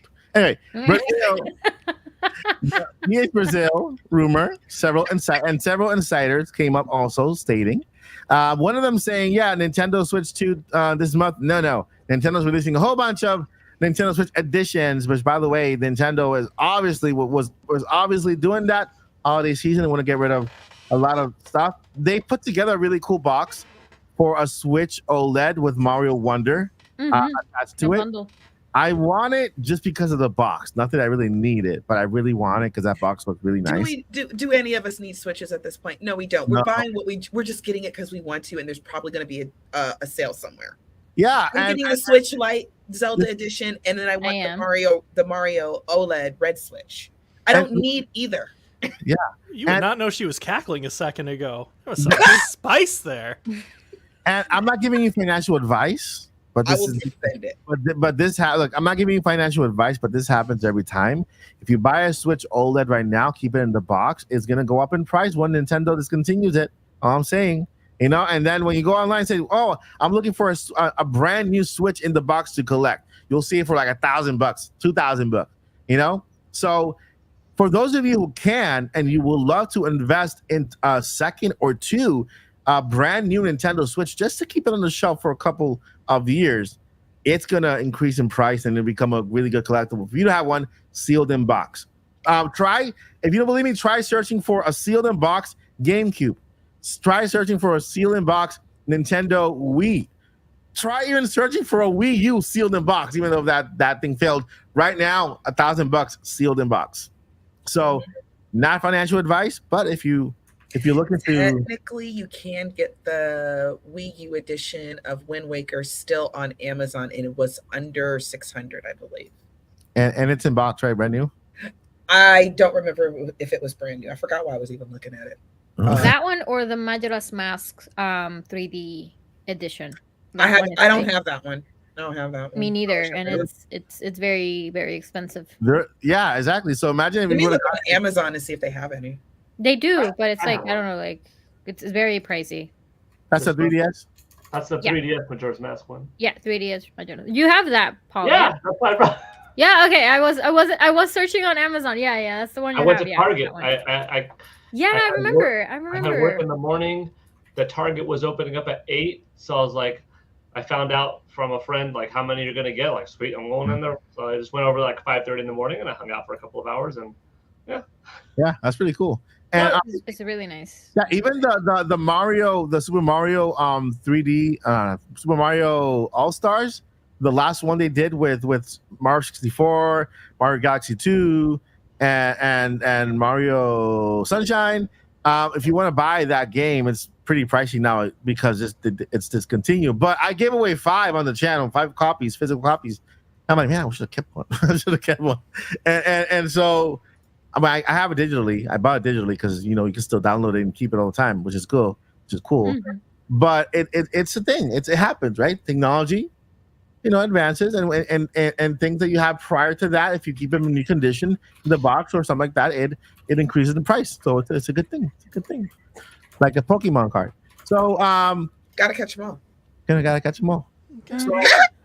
So the first couple of rumors for Nintendo Switch 2 is that they were going to be revealed September. Okay, sometime in September. The initial date that was surrounding the internet came from a supposed insider was somewhere from the 19th to the 23rd. And so what is the 19th to the 23rd? We have a Thursday, Friday. I can't be the 23rd. That's a Sunday, and that's like the 23rd is on Monday. 23rd is on Monday. So from Thursday, Friday, Saturday, Sunday, and that's a really big wide, but still from the 19th to the 23rd, that's like the first rumored time frame for the apparent Nintendo Switch to reveal. And then we have the latest one saying that it's going to be in October. I think the first week of October, which is the week from the week starting in the 30th of September, but then Tuesday the 1st, October, Wednesday the 2nd, and I for some reason I have the Thursday the 3rd kind of marked on my calendar. I don't know why, but it's around that. That's what the rumor is going around for the Nintendo Switch 2. I mean, we've spoken about this plenty of times, right? More than a couple of times, I don't know if we've ever Very talked sure. about the Switch 2 on here. Right. But I do want to add one little Switch 2, what's that? Switch 2, right? Right. Yeah, I don't know. I have no idea what that is. Switch. Never heard of it. I just can't wait for Switch 2 to come out so I can start talking about Switch 3. And The then most Nintendo move ever, as far as naming conventions go, would be naming this new system the Nintendo Switch successor. oh my god. Or the Nintendo Switch New, Have you like the seen new the rumors 3DS. of Oh. Nintendo Switch version 2? Oh my god, that would be Far hard. from Nintendo Switch 2.0. successor, but I will have Nintendo Switch successor as the name would be hilarious. How about Nintendo Switch S? And then when they come out with the third one, that one is the Nintendo Switch successor too. Then they go with the numbering convention. The successor If you are watching Nintendo, do not get any ideas. Just call it Switch 2. Quick reminder, Goat want you to win. Simulator 3 I mean, is PlayStation Goat has always been Simulator like 2. that, right? PlayStation 2, PlayStation 3, PlayStation 4, PlayStation Yeah. 5. PlayStation had it right from the very beginning. They were And then add a went Pro. yeah, they went super simple. Hey, this is the second one, and this is the third one. This is the fourth one. This is the third one, but the Pro one. You know. So it's like they didn't Nintendo with every single Nintendo. The most normal one is Super Nintendo because Super Nintendo. Then Nintendo 64. Then Nintendo GameCube. Then Nintendo Wii, and then Nintendo Wii U, and then what was the other one? Nintendo Switch. Mm-hmm. So it's a different name per console. How can they go with Switch 2 after having had a single different name for every single little console they've had? So I do have my own little theory with an inside story about the Wii U. So I am friends with somebody who What's his got name? to see What is Nintendo's system. They got to see Nintendo's new system, which was the one after the Wii, The Wii U. like within a month before it launched, and it was not the Wii U that we know. In fact, it had the GameCube controller, or not at launch. Sorry, was announced a month before it was announced. It had like a GameCube controller with a screen in the middle, and you could take the screen off. It was portable. And so my theory, and that was what they were going with out of these few different systems they developed, and that was what they showed my friend, who I know for a fact is reliable. And so that clearly didn't happen. And I remember Nintendo said when they weren't giving us information, all we knew was they will not announce a Wii 2. And so I was like, I think this was the Wii 2 that they decided against. They're like, oh shoot, what do we do? Wii 2. Wii U. Wii U. We all. Wow. They can't call it. I'm sorry. I know that a lot of people are, well, not a lot of people, 99.9% of the people out there are not on my my thing. I don't want it to be called the Switch 2. I want a new name. I want to be excited about I want to be excited of a new platform with a new name. And even though it's the same form factor, because I think Nintendo at this stage, they perfected, right? They perfected what they were looking for. They've been the leaders in the handheld market for so many years, since the 80s. They've been the leader in the well, I call them the leader because I'm a Nintendo fan, in the market of the home console, right? And they finally perfected the form factor where they can merge them together and it's called the Switch, right? You switch from being handheld to dock mode, and it's perfect. It's awesome, right? And so that's why we're getting so many games, guys. If you want to know why we're getting games every month of the year, compared to PlayStation, who gets like a month, 2 months, and then they don't get the games in the next year, then this is why, because they perfected that form factor. We have a hybrid console, even though they keep the same form factor, because I don't know why they would change it unless they wanted to be another Wii U. Just give it another name. Okay, call it the Nintendo Snap. I like the Nintendo Snap, by the way. Click. Nintendo Click. Yeah. Or whatever, Nintendo Lightning or whatever, Lightning Speeds, games, something that will excite me other than hearing the word Switch again. I was like, man, wait a minute. Not Switch on. Switch off. Somebody tweeted this on on Twitter. On Twitter. On Twitter. Oh, they released a tweet on Twitter. What does it say, Joycey? It says on 4chan, Nintendo superior. Oh my!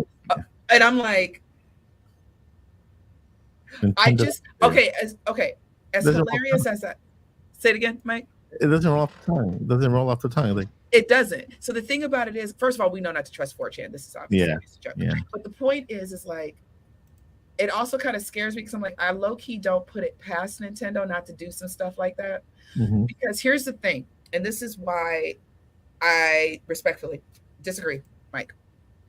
Respectfully, because we got Furukawa at the helm. For too long, there is this air around Nintendo that they're for the casual gamers. They're for people who aren't real gamers. I mean, I don't know what a real game is. I mean, whatever. But what Nintendo really wants is they want everybody. They want the casuals. They want the hardcore. They want the kids. They want your grandma. They want everybody. They want everyone playing their system. So I think with Furukawa at the helm, we can't focus on just the gamers or just the casuals or just that sort of thing. Ultra hand console, nice demonic brawler. Love that. But the thing about it is, Mike, is that appeals to us as Nintendo fans.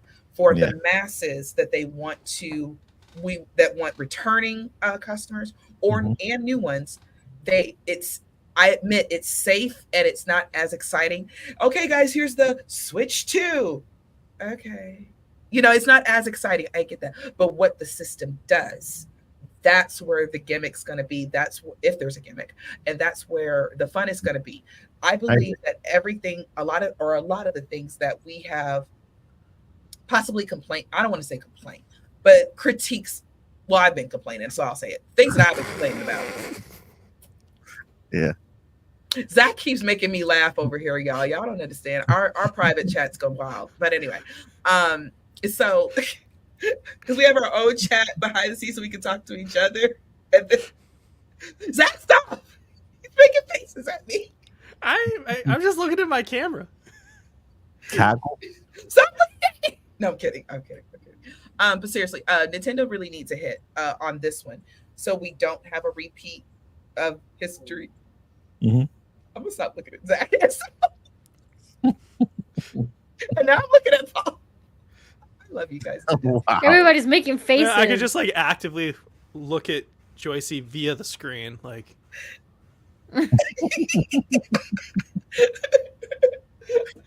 I love it too. Okay. Seriously, I have no idea what that was. But I think it's safe because the gamers will get it, the casuals will get it. People that are brand new to gaming will get it. And they're gonna say, and then you got the parents, we're the parents now, the folks in our age group and a little bit older. They're gonna say, oh, I want the Switch too. This is nice. I want the fancy shiny new toy. Oh, my 10-year-old, oh, here's a light. You can have that. That sort of thing. I think there's going to be some of that going on, and also I think about how about we make a bet? I'm not betting anything. No. I want my money. I want my stuff. I'm not doing anything embarrassing. I'm not recording no videos and putting it on no TikToks. I'm not doing no. Joycey was like to the kid. She's like, and the parents like to the kids. Here's a light, and I just picture them like handing the kid a cigarette. Y'all ain't right. So I do think that what the real thing is, it's going to be what the system itself can do, because we have all these rumors.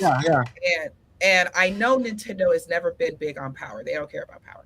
Yeah. But to attract those big third parties, they want the Elden Rings, they want the GT Grand Theft Autos, they want those kind of games. Then I think that they will maximize as much as they can on power.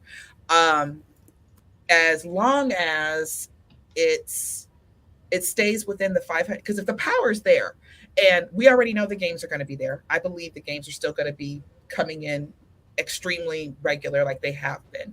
But if the power's there and it has a $500 ticket price on it, it's going to sell like hotcakes. As long as people understand it. Yeah.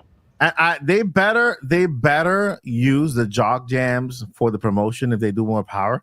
I got the power.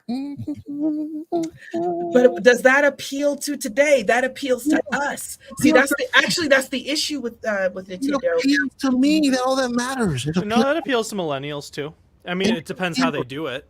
But that's the issue, y'all. Use it, but it'll appeal. You're so silly. But that's the issue, y'all. We're the old kids. We're the older ones. They already got our money. They're gonna keep getting our money until we're lit in the old folks' home. So, but the Nintendo, as much as people say it's a kiddie console, it's for kids. Their audience, most of their audience are in their 20s, early 20s. So I don't know if they're getting the kids' attention. You see what I mean?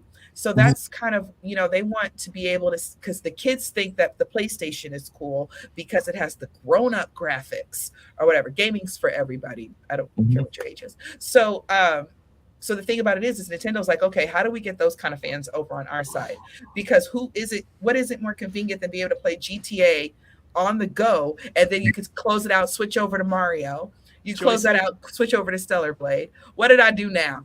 When was the last time you talked to a child or someone like under 25? I kind of try not to, but because I got nieces and nephews and stuff. You're talking about how they love the hyper realistic graphics. They love Roblox and Fortnite and Minecraft. Nintendo, the Wii was their first system. So my brother's kids, now they're all grown, but and Among Us. My oldest nephew and niece they're married and have kids. But my brother was a big PlayStation guy because he loved graphics. So that's mainly what they had. So that's what they're bringing their kids up with. So I'm the rebel in the family. I'm also the black sheep, but I'm also the rebel. So so I'm the Nintendo girl. Hey, Jesse. And my cousins are too. Thank you. I have water. I need to. Okay. Sip, sip, sip. Yeah, but don't go to dehydration jail. What? This is what I deal with. Just laughing all the time. I love it. So it does kind of depend. And also you have to remember, when I say, people are like, well, everybody's saying, when I say everybody's means I've looked at articles, I've read things on the internet, but for like my own like small circle, my brother's kids are all PlayStation kids. I'm the Nintendo crazy auntie, so I'm like, oh my gosh, why don't you guys get a Switch? Because you could do this and do that. And they're like, auntie, that's a kiddie. And I'm like, no, it's not. Okay, you play Mario Wonder and not the story mode, do all the extra worlds and see if you still feel that way. Okay, that game is hard after a certain point. So that's all. That's kind of how I feel about that there. I agree. And I'll be back. I'll be back because my neighbor needs to come up missing. I agree with the fact that when you say that the name of the next Nintendo will be based on the gimmick, yeah, I agree with that. Well, no. I didn't say that exactly. What I mean someone in the chat said it. Oh, my bad. Are you talking to me or somebody in the chat? No, I was talking to Jessica because I thought you said that, but I was wrong. I like Tall Show. Tall Show came up with the name. It's probably going to be it. The Nintendo Riz. Oh God, no. No, Mike. What I was saying is, I think that there is going to be some kind of gimmick or something, but I think to be safe to get to everybody is going to be the Switch 2. And I know there's allegedly something out there that says, well, that's what they call it internally. Yeah. Maybe not, but they're going to do so. But I think that it's just the safe bet. And it's kind of like, I can show you better than I can tell you. So I tell you it's the Switch 2. And then when you put that thing in your hands and you see all the good games that are coming, all the power that's coming, then that's kind of how I feel about it. But if they just wanted just us Nintendo fans, then they'd call it something cute and silly. Yeah. I agree. I agree to a certain point. I understand. I agree with 99.9%. The only thing is that there's already a Switch 2. This new company called Switch. They spelled it with the Y, and they have some bicycles they sell. It's called Switch, and the Switch 1 and the Switch 2, and they have a whole bunch of stuff. It turns your regular bike. It's not promo. They're not sponsoring me. They turns your regular bike into one of those motorbike thingies, and so I feel like the Nintendo, the Switch name is already almost we're what is 8 years when the Nintendo Switch comes out. Nintendo Switch comes out, we'll be nearing 9 years of Switch, right? Switch. I feel like the Switch is a little played out already, but we'll see. Once Nintendo. I like this too, real quick. I like because a lot of people have said this. Paul said this, and we've said this a lot. Switch 2, TOO, and I said now if they do it that way, that makes everybody happy. We get our goofy gimmick. The public knows what's going on. Yeah, and also the public doesn't. Most of the public doesn't know the difference between 2, and 2. Because there's TO, TOO, and TWO. Someone earlier said the switcheroo. Yeah, switcheroo. And you know another reason why I think it might not be the case because Furukawa said that Nintendo likes a surprise and delight, and just the fact that everybody's calling it Switch 2 is like one reason Nintendo would not call it Switch 2. This will not be too and they keep referring to it on every of their official announcement as successor. Yeah. But remember, guys, we're in a Furukawa type world. Iwata would have been like, "Oh my gosh, let's call it the hysterical hybrid." That's Iwata stuff, okay? And that's not hysterical hybrid. I don't know. I just tried to make up some stuff. And again, that appeals to us. That's the official name. You heard it here first. I was like, I like it better. It's going to be called the Switch Cackle. Honestly, the biggest flex, I feel like. The Switch flex. Would be, because it's bendy. No, the biggest flex would be if they came out and called it the Nintendo Entertainment System 2024. Okay. What? That was the original name of the first one. Yeah, I know. That's my point. And they just go back to the original because they're redefining gaming all over again. They just don't know their own timeline. And I have proof. If you want to go retro, they just might as well call it the Switch Power. Switch Power. Now you're playing with power. Or they could go the Washington when the Redskins had their name taken away and they didn't become the Commanders yet. They were just the Washington football team. It could just be the Nintendo game console. Nintendo game console, the successor. The Nintendo successor. But hear me out. Like, it doesn't really matter what's the name. It's always going to be the Nintendo, okay? Even PlayStation is the Nintendo for all the moms. Yep. It's always going to be the same. There was a Mother's Day card. There was a Mother's Day card once that I saw that said, because... no, it wasn't an actual card, but it was like a tweet or something. And somebody said, because she'll always call it a Nintendo. Yeah. And it was like a Mother's Day tweet. And it has like every single gaming system. And my mom does the same thing. Nintendo. Like, the PlayStation is the Nintendo. The computer is the Nintendo. The Xbox is the Nintendo. You in there playing that Nintendo? Then if you country like us, you're that Nintendo. I tried to pull that as a kid. My mom grounded me from Nintendo. So I started playing my PlayStation, and she was like, "What? You said Nintendo?" Yeah, it did not go over well. No, of course it's not gonna go well. Funny. Yeah, our parents were still in the corporal punishment when we was growing up. Mm-hmm. That's hilarious. All right, so we can make a bet where whoever wins gets to choose. Whoever wins gets to choose each and everyone's costume for the finale and game awards. Like you get to dress as this one, you get to dress as this character, you get to dress as this character, like that, and then we all have to kind of comply to whoever wins that. Do you guys agree or no? I want to be a Pokeball. How stupid does it make me look? No, I mean, the thing is that it's not meant to look anybody stupid. We're all gonna look very adorable. As long as I can find it for a decent price, I'm not going over $100. Yeah. Then those are my terms. Yeah. Whoever wins also has to find the costumes and send links with the affordable costumes. But we'll just keep it there. We'll just no. We'll figure it out. Yeah. But I did want to bring up this little price point here that I feel like this looks good moving forward for Nintendo, right? So with the current Nintendo Switch, I believe they're gonna go with they're gonna keep the Lite because it's a very good system for little kids. They'll drop the base model completely, and they'll just reduce the Switch OLED to $249, For the price of the Switch 2, they'll sell one. I know Paul had mentioned they'll sell one with no dock, but I'm saying if we are getting a dock that has enhancements and more gimmicky things, like it's a standalone CPU where it has its own UI and you can stream games to, right? That's like the Pro dock, like the bigger dock that's meant for Nintendo Switch 2. Then why not give you the regular dock that they have? I'm pretty sure they have some a million docks in some kind of warehouse. They can just say, you know what? We'll give you the Switch 2 with the basic dock because your dock right now is compatible with the next system. So you can keep your dock or get one with a regular dock. Now, if you want the enhanced features, you want to play your game in 4K, then we have a Pro dock that not only has a fan, but also has its own little GPU system that will help you enhance your gameplay.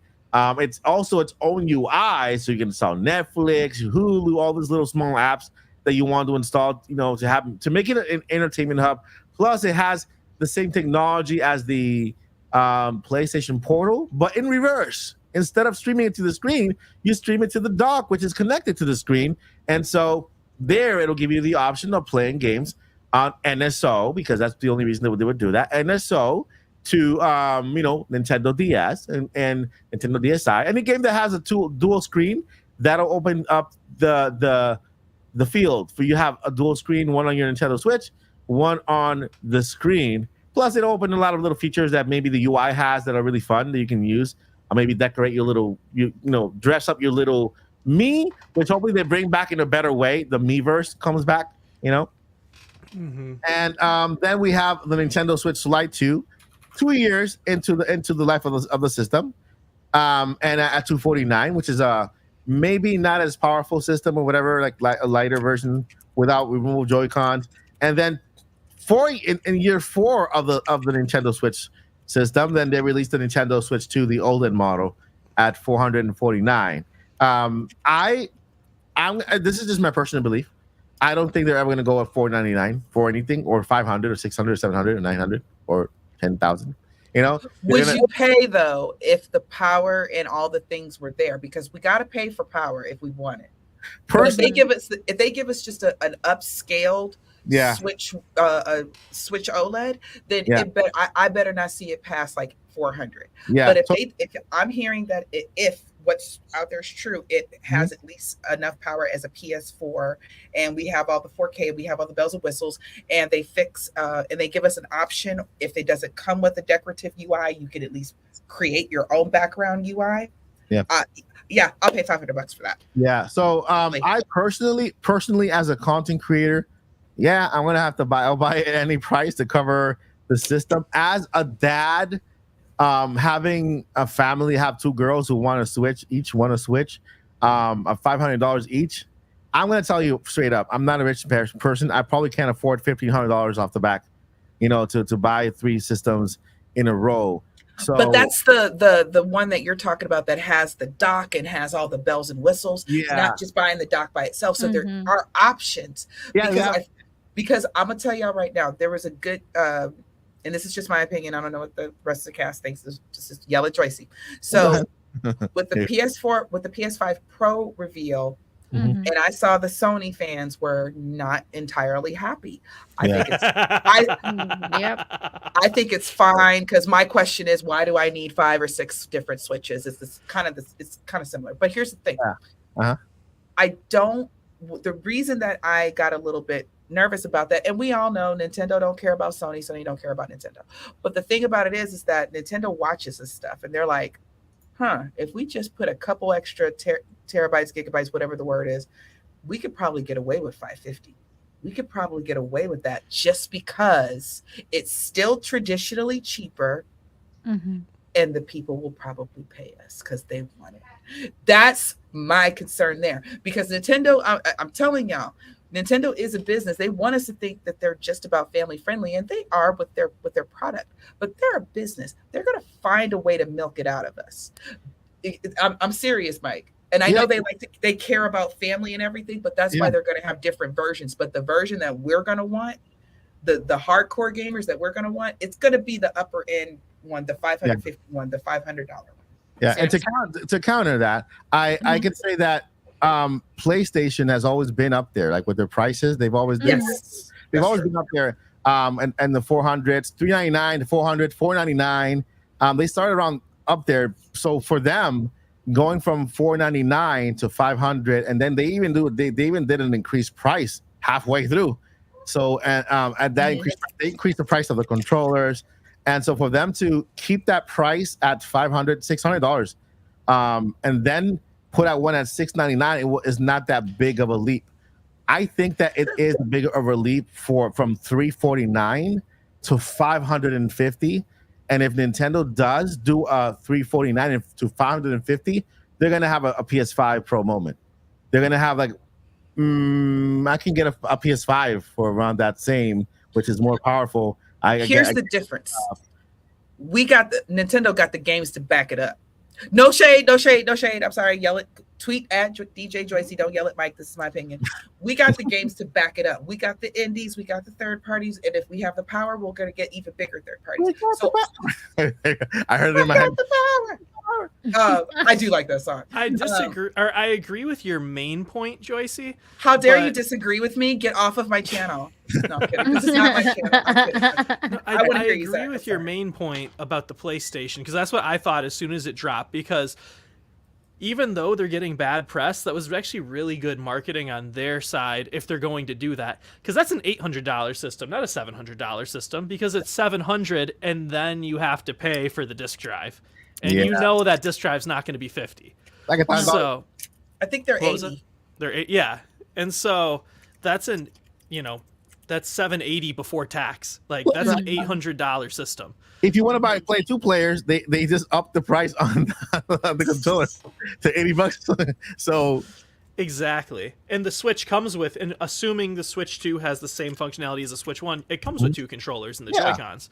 And so I agree with you that once I saw that, I was like, ooh, Nintendo could do a more expensive Switch now. But to say that we have games would be a little more untrue than the PlayStation 5 is a mid-cycle upgrade that's backwards compatible to the PS4. So it's not a brand new system. So every game that's out, no one's complained that the PS5 doesn't have games already.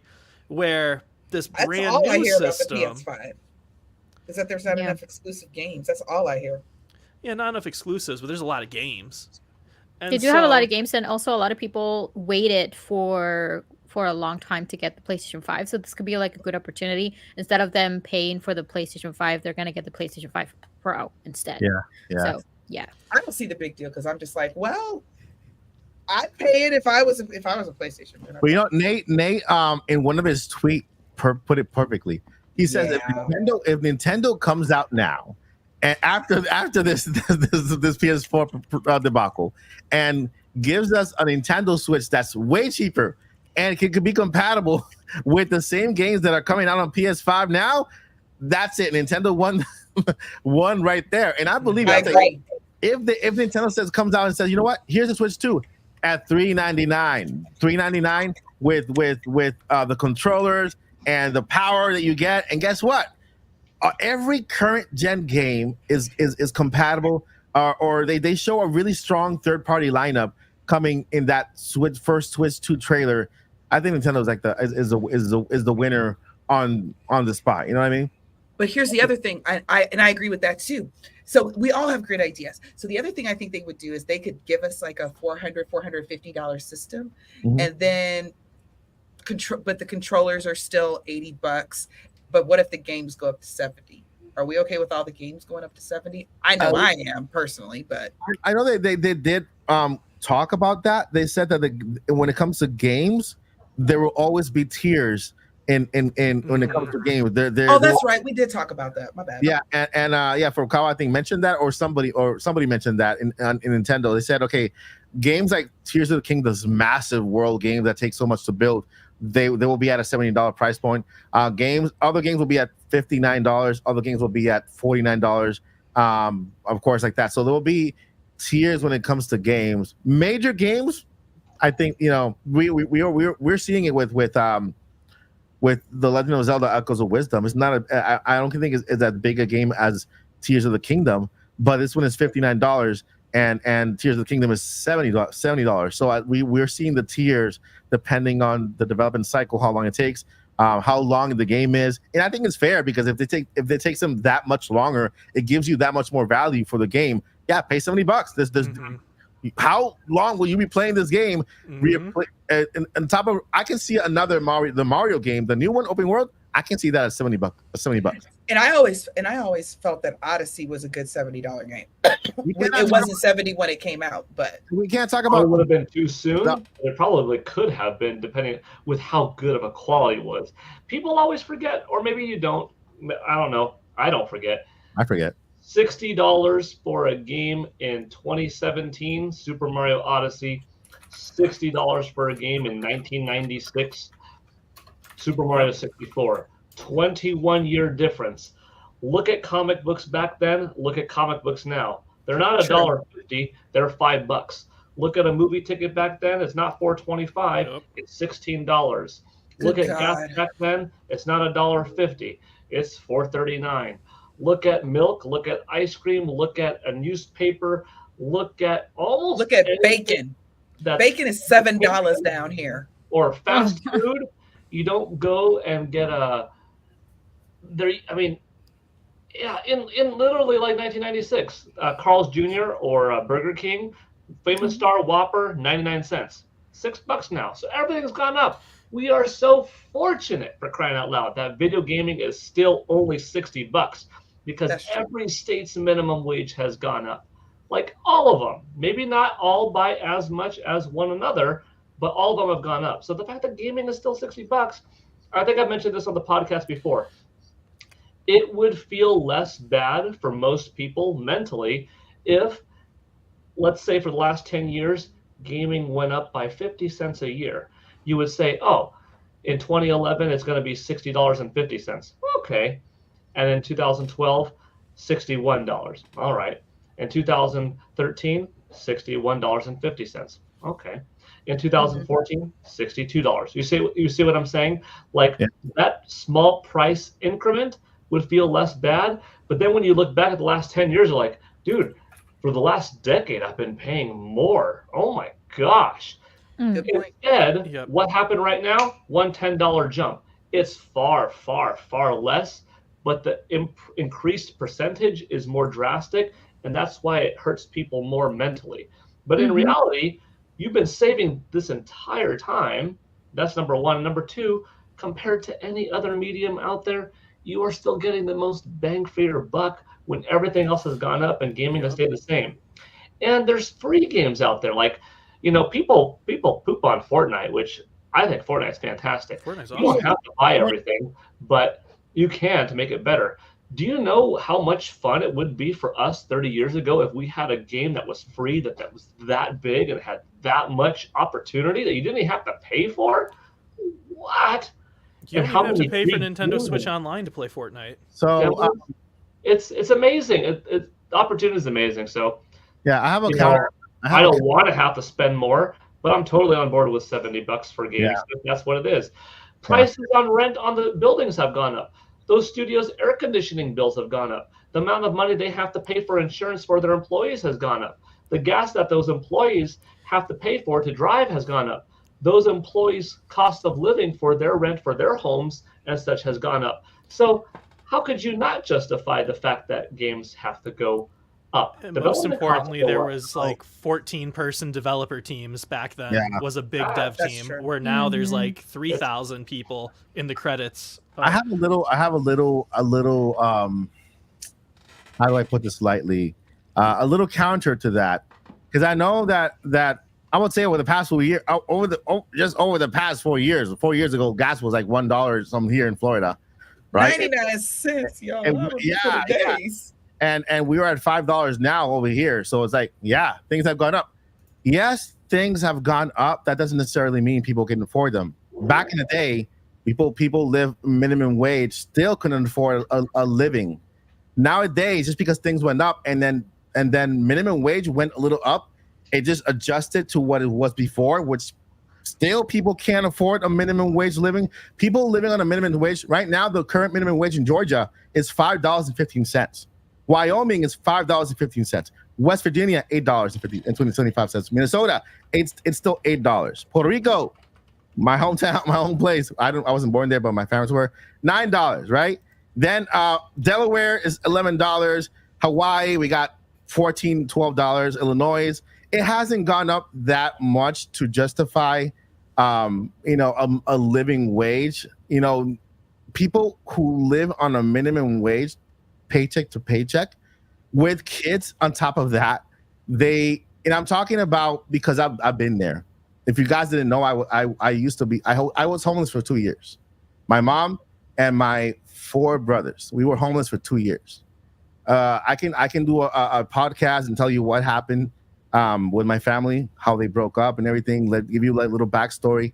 But I used to be homeless for 2 years on the street, and then jumping from family member to family member. My mom with 4 kids around her, right? And so all she could find is a minimum wage job at the time. That wasn't enough to feed us. That wasn't enough. I remember splitting a Whopper between us 4. My mom not eating because she wanted to feed us as kids, and so I'm talking about all for us now. I have a bachelor's degree. I'm in education. I went to school. I worked for Apple, made a lot of money for Apple. I did my savings, which depleted. My wife is a teacher. She lost her job, but she got one. She got another one. As us people with education, and we've been living at a certain level here. It's easy to say, this has gone up, but this is this. But in reality, for the regular family who's living paycheck to paycheck, and on Christmas morning comes up and they can't afford to buy certain things because they're living at the minimum wage that has not changed since back then, because minimum wage back then was a certain amount. Yeah, inflation came, minimum wage just paired it. That doesn't mean that that things improved. It's just stayed the same for them because they can afford a living back in the day. What makes you think that they can afford right now? You know what I mean? And so Nintendo now, I think, is well aware of that around the world. That's why their systems are not that expensive, and I think that's why they're so smart. And I think it was Zach who brought this up a while back, and then Lilly also, about waiting for the parts to be cheaper for them to put consoles together. They're waiting for the parts to be cheaper to put the consoles together. People say, "Oh, Nintendo's like back 10 years." No, they're smart because they wait for they wait for all these parts that PlayStation and Xbox spend so much on to make their PS5s. They're waiting for them to come to a cheaper value, right? So that they can put their systems together, create a more affordable system, and then provide you a more affordable system. There's a reason why they skip the OLED, or there's a rumor that the base model, the system Switch 2, will come with an LCD screen and not an OLED. Why not continue the OLED? No, because they wanted to cut costs. Why? They don't have to charge us more. And I think Nintendo as a company, they might change with the system. I think I read an article the other day of their bank account, and what they make and the profits they make on video games. They don't need to, they will make a profit no matter what. But I think they've never lost sight of who they are and who their audience is. I feel like as a Nintendo fan, as a kid receiving a secondhand NES system from a brown box, my dad bought it for me from a flea market somewhere. That was my first system. We couldn't afford a new one. I got that. I received it. It was new. It was just beautiful for me. I think Nintendo has not lost the sight to who their audience really is. They don't want to alienate anybody. Not that they're going to go really cheap. Not that they're going to keep this to the same price from the Nintendo Switch, because yes, times have changed and prices have changed. But I think Nintendo, they know who their audience is. They know that family members. They know they want to sell more systems per household, because it is a handheld system where you can have more than one per household, and they mastered that. And I think I put them as a company above everyone else, just because of how they apply that. Like, wow, man, their business plan is amongst the best with the Nintendo Switch, like the best. They merged the consoles together. They're releasing more games than anybody else. Who thought we were gonna get an Echoes of Wisdom this late in the party? It's a Zelda game overall. No one was expecting that. Oh no, the Breath of the Tears of the Kingdom is the last hurrah game. You remember that? Yeah, they said really bring it out of their sleeves for sure. Look at what's come out after that. Pikmin 4 was a pretty big one that came out after Tears of the Kingdom. Super Mario Bros. Wonder after Tears of the Kingdom. Metroid Prime 4, which we knew about but some people doubted, after Tears of the Kingdom. And then Zelda Echoes of Wisdom, and then Mario Luigi Brothership. I don't think it's flying under the radar necessarily, but I think it's people are seeing it as smaller than what it really is. It's going to be a pretty good sized game. Maybe those of us that have played enough Mario and Luigi games or Mario RPG games know, no, this is probably going to be a pretty beefy story, pretty beefy content with good music and good everything and, all of that. But there's plenty more to come on Nintendo Switch. And I think, it was asked earlier in the chat and, just talked in general on the internet, this topic, how long do I think, or do we think, Nintendo is going to support Nintendo Switch into Nintendo Switch 2's life? I think for a good couple of years in terms of bringing games out, because think about what Nintendo has said, and the reality of the situation is games are going to take longer to develop. But the more power, the more tech that you have, you got to put more effort, more time into it. Nintendo found a really good strategy this generation, something that they could have been using back in the N64 days, poured over some Super Nintendo titles. It just was a different time. They didn't think to really do that, you know what I mean? Bring over a Super Mario World, pump it up into newer graphics, and throw that on N64 or cartridge. It's just different time. But nowadays, we have the opportunity where Nintendo Switch is powerful enough that it could handle a remake, remaster, port from any game in Nintendo's 40-year history.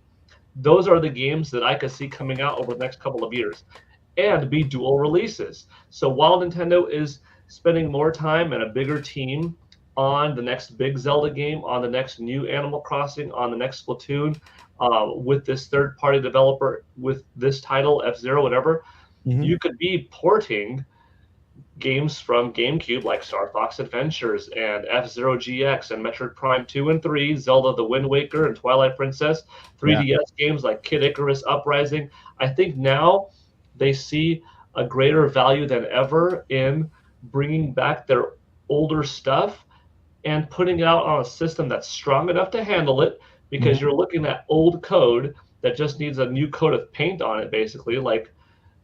Some titles are like Donkey Kong Country Returns is an example of that. Whereas Super Mario RPG and Paper Mario A Thousand Year Door were actually remakes. But regardless, whether you're remastering, remaking, porting over, I think Nintendo Switch is going to have these games for a couple of years, and Nintendo Switch 2, maybe with a label on it, maybe with a little bit of a different branding, also playable on Nintendo Switch 2 in 4K.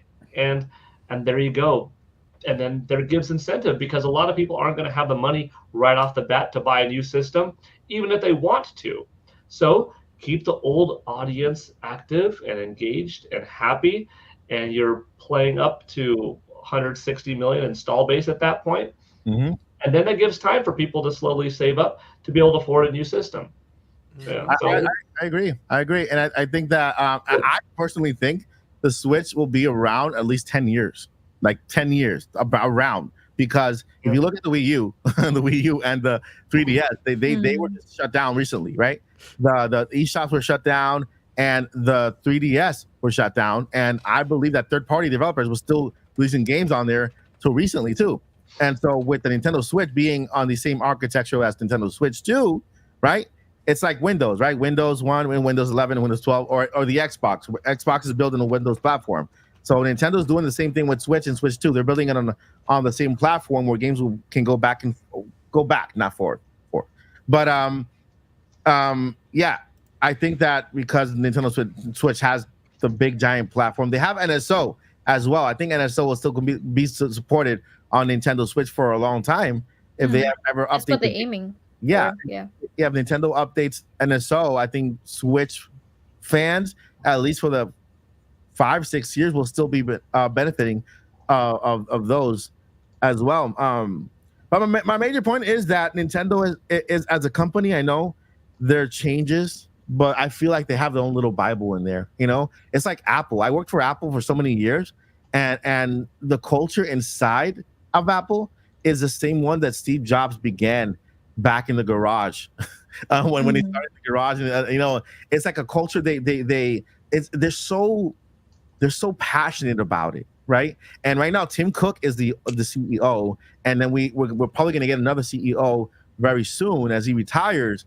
But the culture and the passion and the goal and the dream, the heart of Apple is still kind of there, just moving by generation. I think Nintendo is the same way, that no matter who is in charge, they might have a different vision how to execute different things, but the core maintains the same. It's like Miyamoto said that they're teaching the younger generation how to really develop games for fun, how to make the next Mario game. They don't trust just anybody to make a Mario game. They have to mentor them. And then you see how other developers who've been mentored by Miyamoto, how they talk about him. Like, he's very tough, but he's very passionate. And he's like tough, but he's very passionate and stuff. So I think there's a core there. There's a core from Nintendo that's there that I don't think they're going to change it. They might change the way they do things in regards to who's in charge, release dates, things like that. But I feel like there's one basic thing that keeps Nintendo. And it's their audience, how they look at their audience, and how they have to know what's going on around the world. They need to know who their 149 million account holders. Is it 50 million account holders? I think 144 million Nintendo Switch owners, 125 million NSO members. That's crazy. I think those are just the. Sorry. Not 100. No, I said that wrong. 100. No, okay. Hold on. That was a big mistake. Not 125 million NSO members. 125 million active Nintendo Switch players out of the 144 million install base. Okay. NSO members. That's a much different thing. That's a different number. Woo. Yeah. So are these people that I almost got like I said something wrong. No. You're fine, Paul. You're the best. You really are. So it's more like that. It's not the NSO user. It's the people who, even if they're not online, that actually actively use their Switch is what they're counting. Or are they talking about people who play online? Just playing, which is so huge this late into a system's life. By the end of most systems' life, a lot of people have stopped playing because, in Nintendo's case, usually towards the end of that generation, they're so focused on the next gen that the last year, they've got very little support for their system. Third parties have moved on. And the system's on its last legs, and you're feeling it. And not this time, which is so good, because even if Nintendo could pump out 20 million Nintendo Switch 2s right away in 5 months, which they can't do, not that many, not everybody would be able to buy it necessarily or would want to. It's gonna be look at the success at the end of the day, be like, wow, 150 million. It didn't take 1 year to do that. It will have taken 8 years to do that. Yeah. I agree. Cool. I'm logging into my account right now. Who was? I forgot. I can't see the screen. So somebody had something to say? No. Okay. Do we want to go? I like Turtles. Ready yet? No, I'm looking before 8. Sorry. I'm logging into my account real quick here. Just want to check something real quick and confirm something, because I remember when I filled when I filled out my information for Nintendo Live, right? You know how they did the lottery. I saw some information here that kind of caught my attention, and I didn't realize that I actually filled it out myself.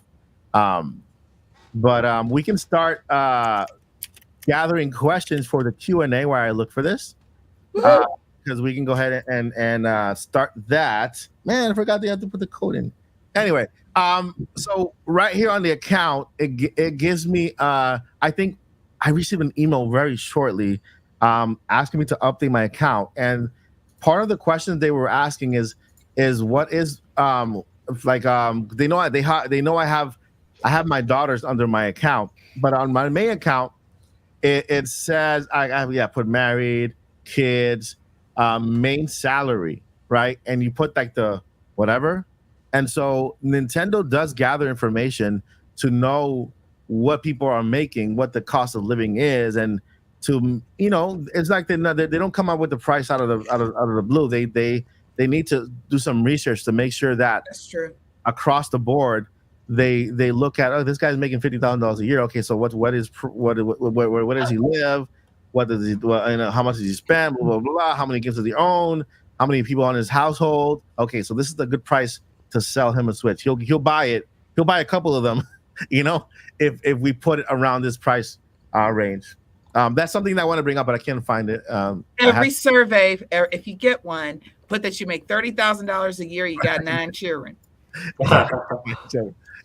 That's hilarious. But yeah, Q&A right now. If you have a question for anybody on the cast, any of the topics, feel free to drop it in the chat, and we're gonna go ahead and add a little star to it, and we can go ahead and read it. So let me go ahead and just put the little background music here so that we can get in the mood to reading questions. Justin Basil said Switch Ball Z. Find out next time on the release of the next Nintendo console, the Switch Ball Z. Dun-dun-dun-dun-dun-dun. And yeah, speaking of Switch Ball Z, man, the last show by Mr. I forgot his name. Yeah, so it airs next month. Dragon Ball Z Daima. Oh, and speaking of Daima, they just announced, which is exciting for me, my friend Stephanie, who I may or may not be teaching a class with in the near future. So pay attention. My friend Stephanie, who used to voice Kid Goku and Kid Gohan, and hasn't for a long time, is being brought back to voice Kid Goku in Daima. Oh yeah, they have. So cool. Nice. Yeah. They have. She was the best Gohan in my opinion. Yeah, that's such an iconic voice for the franchise. Yeah, so I'm excited about that. Let's see here. All right, we got one question here. Blue Moon, do you believe the new leak for Nintendo Switch 2 that it's going to be announced in early October with a price being $400? I see it $399, right? Rounded up to $400. I see it there.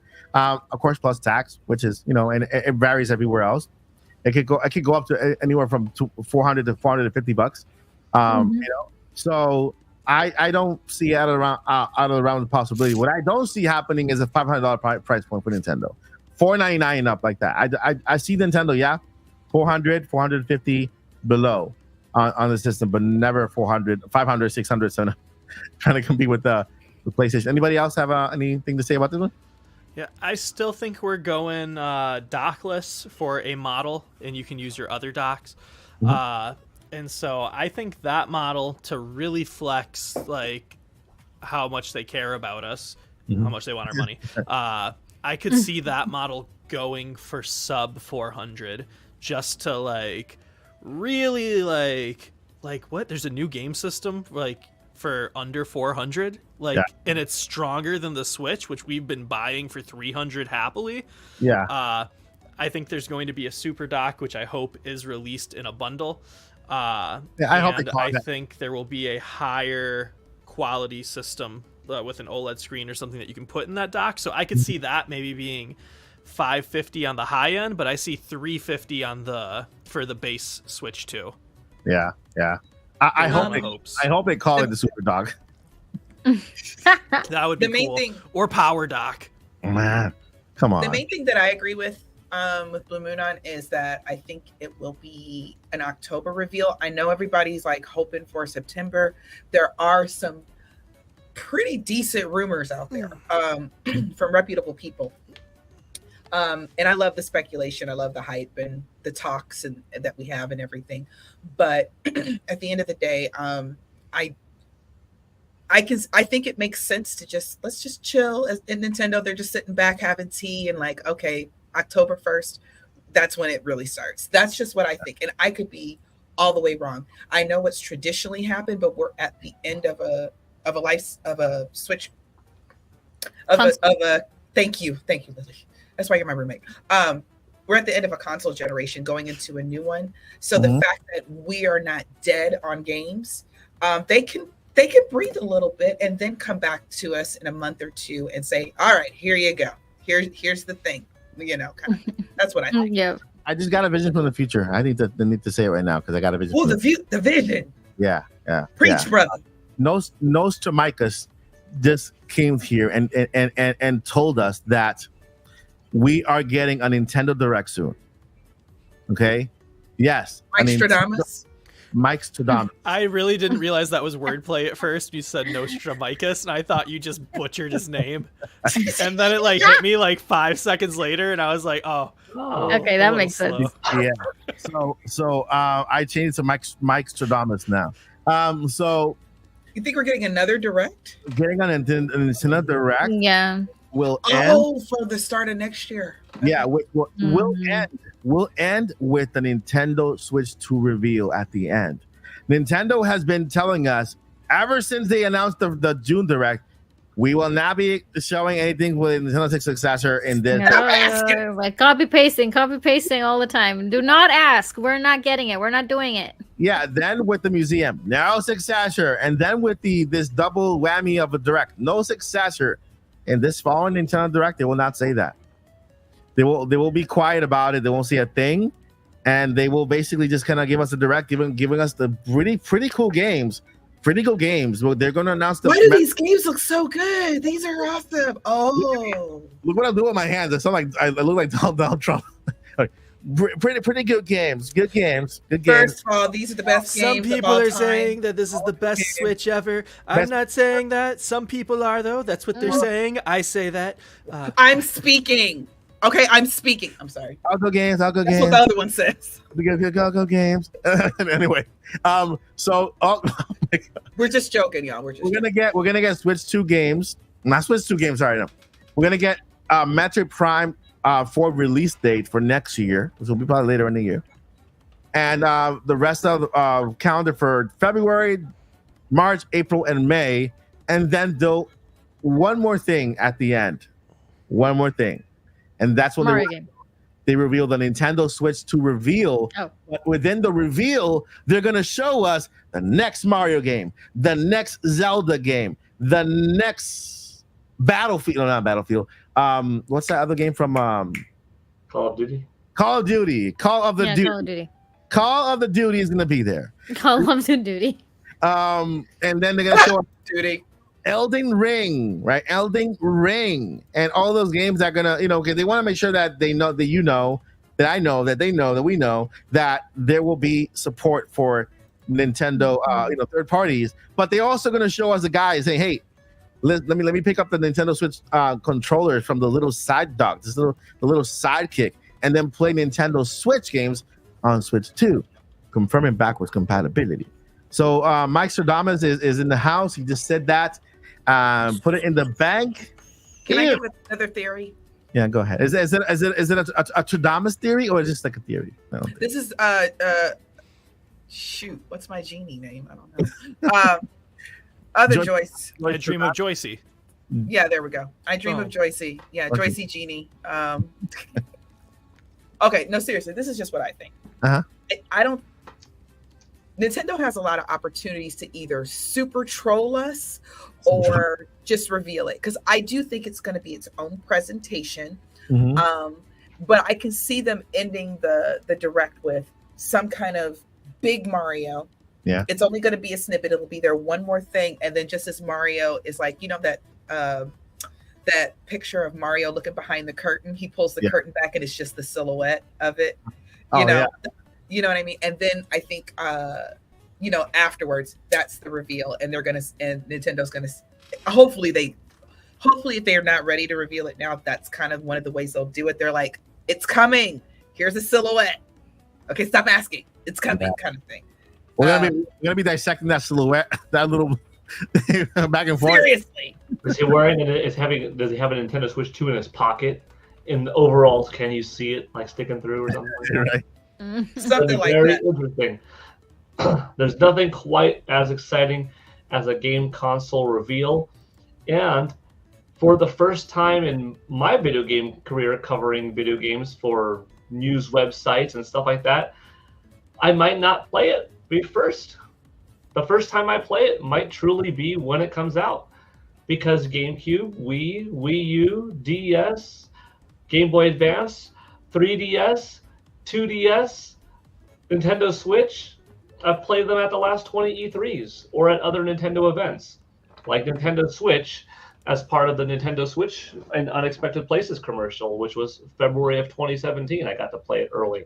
So unless if I get to play Nintendo Switch 2 at some commercial event before Nintendo Switch 2 comes out, gosh, the first time is going to be PAX East is in March. So if they do an April release, you probably get to play it. It's gonna be a PAX East. But if not, I get to be like everybody else. And hey, I will be anticipating with the rest of the world. But I'm not gonna lie, it feels good to play the thing early, because as just a fan that's always so eager for the next thing, you can't help it. Like, there's a thing to waiting to open up your presents, but if you got to open up one present a little bit early, that feels good. And that was bragging with Paul. I mean, but one thing very quickly before we continue to the other question, I feel like after the official announcement, I've been getting a lot of questions from friends and from friends and also followers as to they have been waiting on getting the Switch, and I'm just talking about the regular Switch.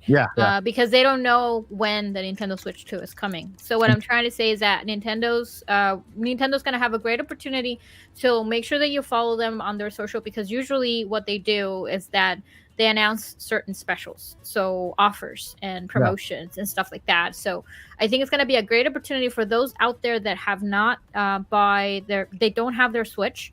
Even though they're not going to get the Switch 2, they might be able to get a brand new Switch with a discounted price. So that's something that I feel that they really need to throw in there, as well as the bundles are going to keep coming and all of that, because they are going to be trying to push the Nintendo Switch, not just the Switch 2, but the Nintendo Switch for those out there that are not part of that, statistic or metric at the moment. They're going to try to get everybody as they can, and that's my thought. So $399 sounds like a good price range for the Nintendo Switch 2, and then throw something like that, like get a 20% off. Even 20% might not sound like a lot, but you're saving money. So regardless, from Nintendo, and that doesn't really happen that often. It does happen with third-party games or stuff like that, but not specifically with Nintendo, IPs. So in this case, it's a console, right? So it's a good deal. It might be a good deal. I would add to that, if you have never had a Nintendo Switch, period. Real quick, I wanted to say, just explain, everybody. Paul had to go, guys. So we wanted to say goodnight to him before he left, but we couldn't. So good night, Paul. We love you. Good night, Paul. And follow him everywhere on all socials at Paul Gale, Gale Network. Okay, go for it. All right. They were asking. All right, yeah, okay, but we have a segment in the corner. Okay, let's go. So to add to that, I would also add that if you have never ever had a Nintendo Switch before, this is your very first Nintendo Switch. And even if Nintendo Switch is coming around the corner, there's such an amazing library on Nintendo Switch. You should get one now. Like even if it's not new, there are many people right now like jumping ship and selling their Nintendo Switches with 2-3 months of use. And some of these games are some of these developers. Some of the I was talking to developers too much. Some of the people are selling their Switches with like 5 or 6 games on Mercari, on eBay or whatever for like $200, $250 with a lot of games already on them and stuff. Just because they want to save money for Switch 2. If you don't care about getting Switch 2 right at the back, then jump on it. Like I also had a couple of questions like that. Should I get into Switch 2? Like, have you had one? Get it. Like, there's no downside. Nintendo will continue to support the Nintendo Switch 2, Nintendo Switch for at least 7 more years. Look at the Wii U. Just this past year, Wii U just lost their service online, so you can expect the Nintendo Switch to continue getting service, to continue getting at least a couple more first-party games, like Paul said, at least 2 more years, and then after that, a lot of other third-party games that will continue to be on that platform. So yeah, that's a good thing to point out, Lily, about for anybody who waits till the end of the system to buy the current system. And I've seen a lot of people like that. Right? There's never They'll get a lot of juice out of that Switch. Oh yeah, there's never a dull time. Buy the Switch right now. You're gonna spend the next couple of years playing it, and then buy the Nintendo Switch 2 when it's like literally in every store. Just go and pick one up. Also, sorry. Yeah, go ahead. GameStop, whenever a new system comes out, they have their best trade-in options for the previous system. I wouldn't be surprised you buy a Switch for, let's just say, $100, you know, just a used Switch, maybe not that many games, but you know, Fortnite, there's free online games and cheap games. I wouldn't be surprised if next year when the Switch 2 comes out, if you can get $200 in a trade-in value, like not $200 cash, 200 trade-in. Yeah. And so, you know, let's say it's a $400 system. You bought the Switch for $100, you're trading it in for $200 in store credit. You're getting $100 off the new Switch on launch. If that makes sense. Yeah. So you total paid $300 for your new Switch 2 if it's a $400 system. That's crazy. So just kind of something to think about if you're planning on getting it day one. Yeah. You're right. You can get a head start, get a used Switch now. Yeah, you're right. That's Trade it in. Good call out. I always tell y'all to save your money. Yeah. Have a separate account just for gaming or just for your hobbies. Yeah, especially if you're a day one purchaser. Tal Show says, do you think Nintendo Switch OLED dock will finally get a firmware update after Switch 2 launch, or will it pretty much stay this what you have been in the device? We don't know. The best case scenario is that Nintendo waits a lot to Nintendo Switch 2, like we've been talking about, maybe has different versions. One of them is with this dock, the current base dock that we have now for the OLED. And that one is a lower price because they have docks everywhere. And you can upgrade the firmware. Maybe they'll wait for the Switch 2 to upgrade that firmware so that you can actually play your games in 4K resolution. Maybe not and the same frame rate as the newer dock, but at least upscale to a point where it looks nice, right? So that's the best case scenario. Worst case scenario, they say they sell the same dock and does nothing for you, you know. So anybody want to add to the Tal Show question? I'm not good at all I agree. Tech stuff. I also agree, and we also I agree have with them. we have two super chats that were there. They're still pinned as well as started. So thank you very much, Blue Mini and Clifford, for sending those super chats. Okay. So there is one that Joycey might be able to answer. So Blue Mini is asking, sell me the Splatoon, because I've never played it. Okay. Very quickly, Joycey. You're doing it for me too. Rerun it. I actually own it and don't play, so you're doing it for me too. Sell me on it, Josie. Sell it to me. I wanted to see how many hours I have in Splatoon. In this splatting. Splatoon 3, 2,160 hours. Wow. That's low-key embarrassing. Because then I'm like, where the heck did I find 2,160 hours? So here's the thing. When I first saw Splatoon, I thought it looked stupid. I'm like, who cares about squids and guns and paint? This is dumb. And then you start playing it. And there is, of course, the story mode, which is interesting, which I think is good to go through so you can kind of learn how the different weapons move. And the basics, exactly. But the game itself, that's the thing about Nintendo. They want to get you in. They give you the basics right off the bat. The tutorial section is 3-4 minutes, maybe. Yeah. And then they just throw you to the wolves. It's great. So what is exciting about Splatoon for me is pure competition. I am a person, there's certain things I can get around when it comes to scary or gory or that sort of thing. Y'all know I love Bayonetta. Bayonetta can be a little bit gory at times. But with shooters, it kind of makes me a little bit uncomfortable personally. There's nothing wrong if you like those games, nothing wrong if you like Call of Duty and all that other stuff. But for me, it's kind of like, this is pure competition. This is pure try to figure out a strategy. And the Splatoon players, they are no joke. They are nothing to mess with. So that makes it even more challenging. With eventually, if you keep up with it, it makes you an even better player. And the fun you're going to have. You can team up with your friends and have your own private battles and go against head to head. You know how they used to say settle it in Smash? Well, you can settle it in Splatoon. Whatever the beef is, 1v1 each other. That's how you do it. Go bomb each other, to pieces in pain. I enjoy the I guess the cuteness of it. And now that we're on Splatoon 3, the Squid Kids have grown up. So that's really nice to see. But what I really like about it is the competitiveness.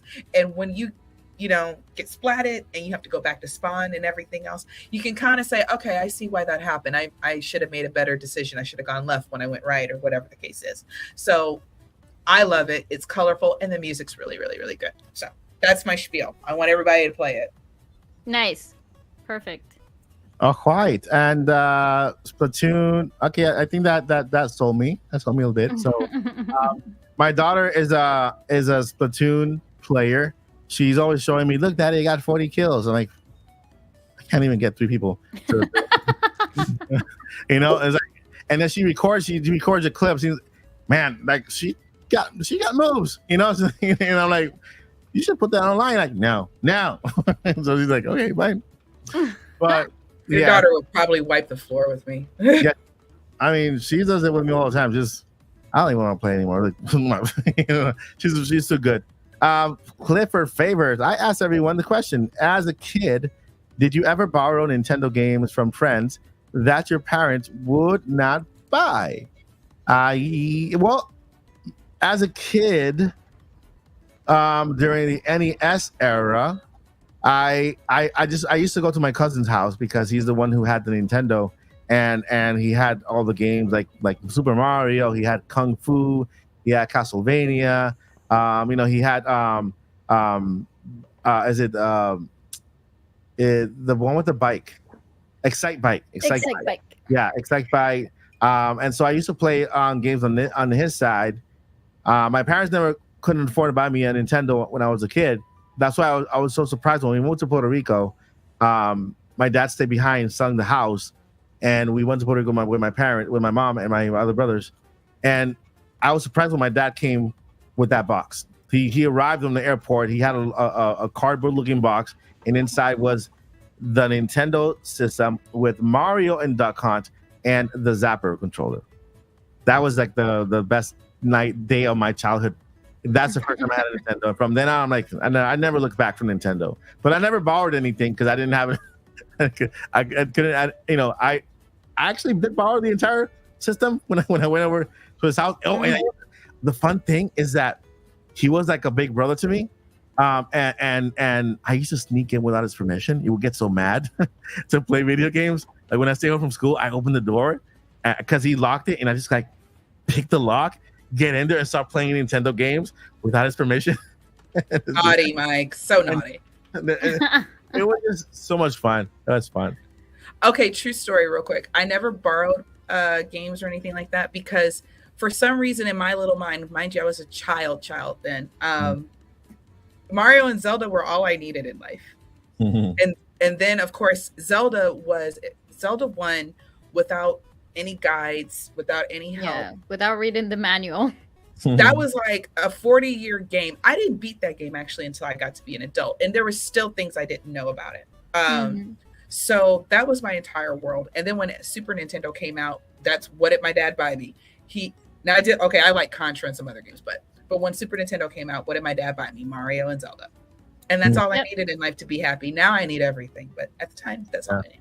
I never felt comfortable asking or borrowing, but I'm in the same boat as you, Mike. Like my parents couldn't really afford the console. They did give me the Nintendo 64 though, but a good thing about me going and playing with my cousins is that I had the opportunity to be like experiencing the games, and also Blockbuster was kind of a thing back then as well. So you were able to rent those games for for a certain amount of time, and that kind of give you an idea as to what kind of games you wanted. So now with circling back to what Joycey just said, for me it was also the case like Mario and Zelda overall, but still like when you had that kind of opportunity to be exposed to those games, it was a great because we couldn't really afford all the games, so you needed to pick one. And also you were really looking into the option of, you know, how much gameplay or replay value I'm gonna get from that, because we used to play for many hours that same game, trying to get every single one of the things, because that was the only game that we had. So if we had one game, I don't know, during the summer, we needed to play that game as much as we could until probably next year that our parents were going to be able to afford another game. And, you know, and also the other bad thing about borrowing is that some people don't never return the games, and that's absolutely horrible.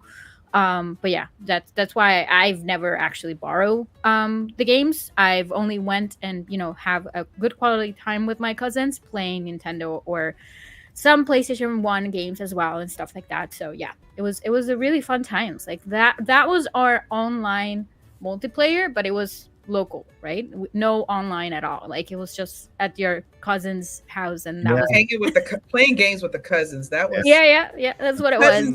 Cousins were like the hoodlum friends that your parents wouldn't let you have, but you could go to your cousin's house and act a fool over there because you're all going to get in trouble. But it's good to get in trouble with your cousins. Not Mario Kart Race or Mario Party. Oh my god.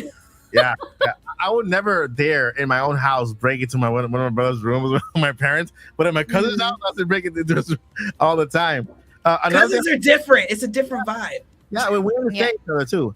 Another thing I wanted to add is that when I didn't have a Nintendo myself, back in the day, it was so different, man. In the 80s, we could walk anywhere, be fine. I used to walk over to a pizzeria, and they had a Nintendo arcade with Mario versus the Nintendo, the Mario version, Super Mario, the NES version, which came out on arcade, which by the way is the one that Chris Pratt was talking about because I know there was a meme that, oh, I used to stump Scoopas. People like, oh, you can't stump Scoopas in arcade. Yes, you can. Then there was an NES version on arcade called Super Mario Brothers Versus. You have to look it up, and it's an arcade. I used to play that, and I used to like take my dad's quarters that were just hanging around there. It wasn't stealing; it was just there, you know. So I just like took a couple quarters, went to that arcade and played Mario Brothers there. So it was another part of my childhood I loved, like playing on the arcade with my friends and stuff like that. So it was pretty cool. Yeah, 80s, it's awesome. Yeah. What about you, Zach? I used to. I'm a big Spider-Man fan. You can see a little bit of his knee right there from the Spider-Man PS4 poster. He's in the shot. It counts. But so I loved just Spider-Man SNES, and then also Spider-Man Venom Maximum Carnage, and then my buddy Frank, who is also a Nintendo National Champion. Shout out Frank. We won on the teen team together. Hi, Frank. Is Frank in the chat? What? Frank. Are you in the chat, Frank? Oh no, he's probably working. But he had Spider-Man. Was it Lethal Foes? Spider-Man. What? Yeah, Lethal Foes. And I loved borrowing that from him and playing that. And then also my cousin Alicia had Mario 64, and I never had Mario 64. I rented it multiple times, but I would always borrow Mario 64 from Alicia and make my own play file, because you could have 4 different saves in Mario 64. Yeah. So I was always make mine number 4, so that way it was away from hers at 1 and 2. And oh, man, I loved playing Mario 60. Every time I got the chance to borrow Mario 64, it was just like, yes, let's go. And because it took me the longest time to beat it, because I didn't realize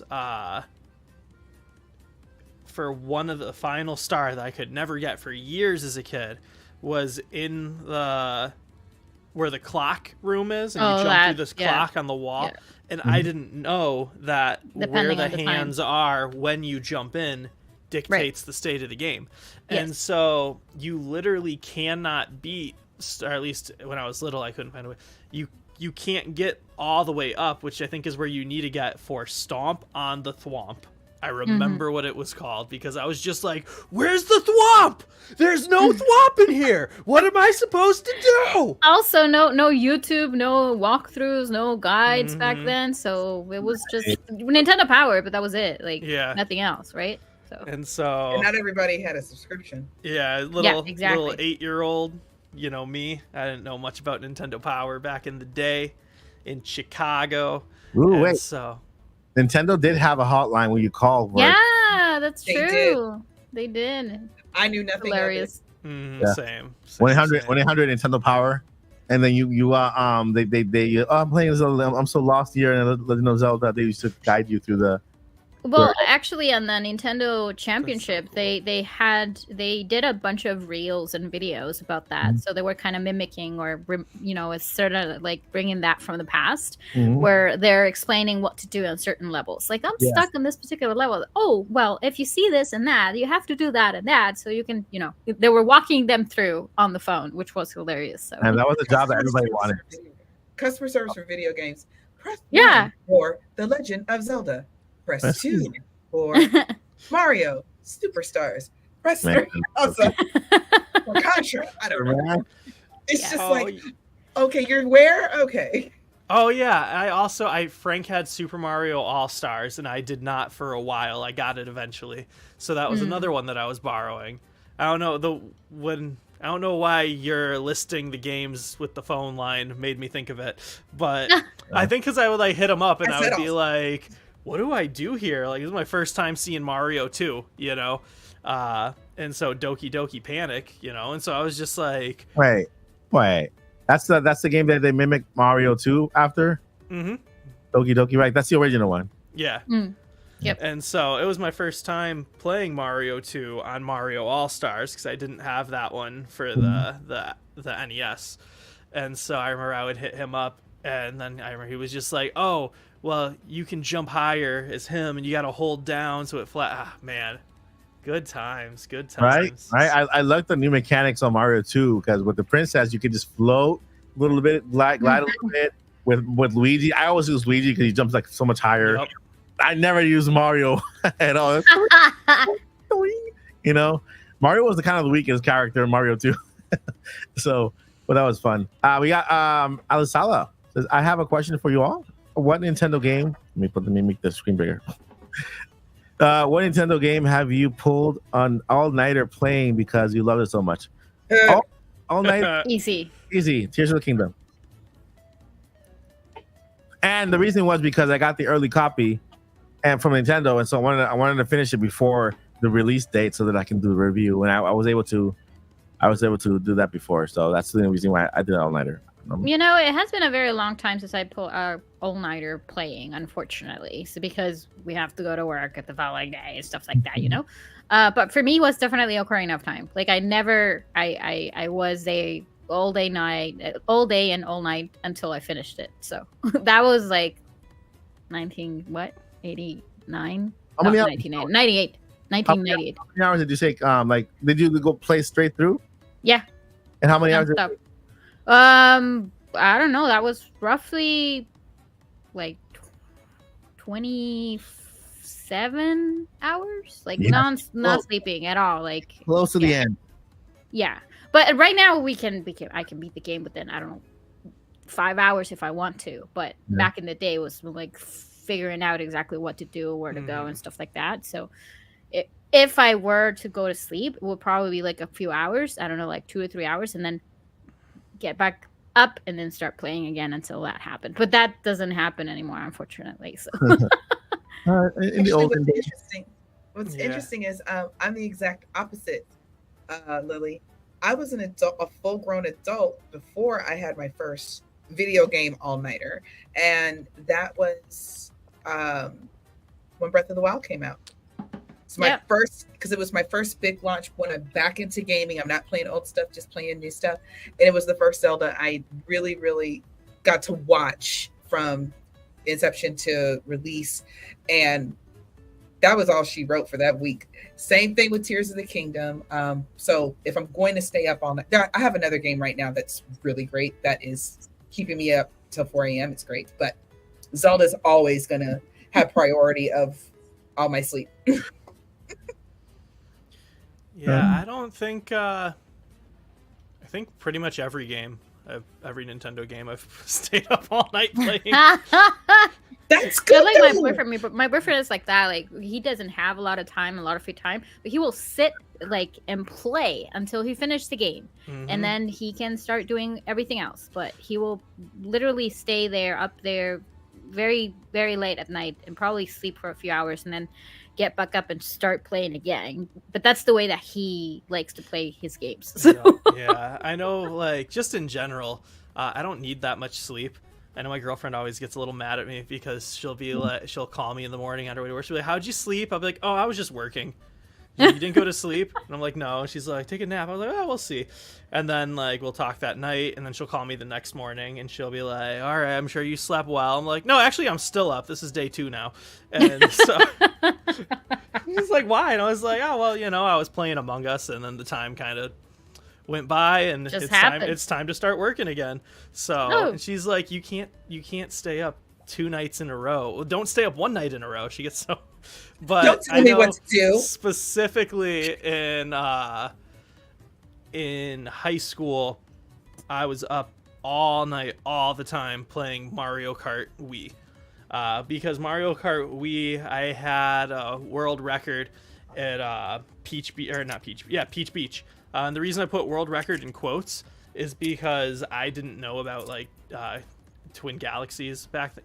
I didn't know about Twin Galaxies back then, but also the Mario Kart on the Wii was super hackable, and so all of the world records were like 0.001 seconds for the races. I remember one of my friends had his Wii hacked, and he was like, "What? Let's see what happens if we try to play Mario Kart with like the..." And we hit start on the time trial, and it goes, "Go!"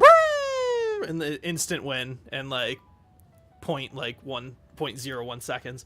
But so in Mario Kart Wii, you could race against ghosts online. I'm sure you still can. I haven't played 8 too much, but it shows you like the next like quickest ghost for you to race. So that way, like, you can continue to, like, race a ghost that's slightly better than you. And I remember I was just doing that all night, like, every night, until finally the only ghosts that were better than me at Peach Beach were 0.001 seconds to finish the race. So I was just like, oh. I was like, I'm not even in the top 10 according to the score thing, but I'm like, I think that means I have the world record. And so... yeah, Mario Kart was definitely my all-nighter muse for the longest. All right, we have any other questions you guys can highlight? That is the last question that we have on the screen, and that goes directly to Mike. I wish they will bring back the feather from Super Mario World that gave him a cape. I mean, he's called Super Mario both for... he no longer has a cape. Come on. So it's more like a comment. Come on. The thing is that Super Mario World is one of my favorite. Mario 3 and Super Mario World are tied. I think because in the cape / little tail mechanic, I love the fact for both. I like the fact that in the cape you can like boing. And yeah, and then with the I love the fact that with the tail you can kind of like just hit the enemies with your tail, like, you know what, here, you know. So I really agree that they should do that. I think Wonder would have been a perfect opportunity to bring those back in a way that felt kind of natural. I don't know if they were going to bring it back. They might if they were remake one of those games. Imagine Super Mario World remake or 3 remake. They could maybe do that. Hey, they're bringing a Lego for them to bring it back. So, if when they make the next Smash Bros, there's a small chance. I mean, we don't know what it's going to be. So there's a chance it's just going to be like Smash Bros Ultimate DX, and then like be the same base game with all the DLC characters, and then there's like new DLC, a new story. If that's the case, they can't do it. But if they're building a whole new Smash Bros from scratch, then I want them to give us even like as like a downloadable game, like while we're waiting for them to finish it. Super Smash Bros. Mario Bros. Edition. And it's just all the different versions of Mario. So we could have Cape Mario. That'd be hilarious. That'd be so... Give us the cape, Nintendo. And to end the podcast, I just came across this tweet from Nate. I know Joyce followed up about that rumor, Nintendo Switch Superior. Oh, that's the tweet I was talking about. Yeah, and then they said, what's next? The light version will be what, inferior? And so, you know, a lot of the sometimes these tweets come from maybe different in translation, right? And maybe in the Japanese, they mean superior as in better, right? Like if you translate it directly from Japanese, it can maybe translate to superior when they really mean super.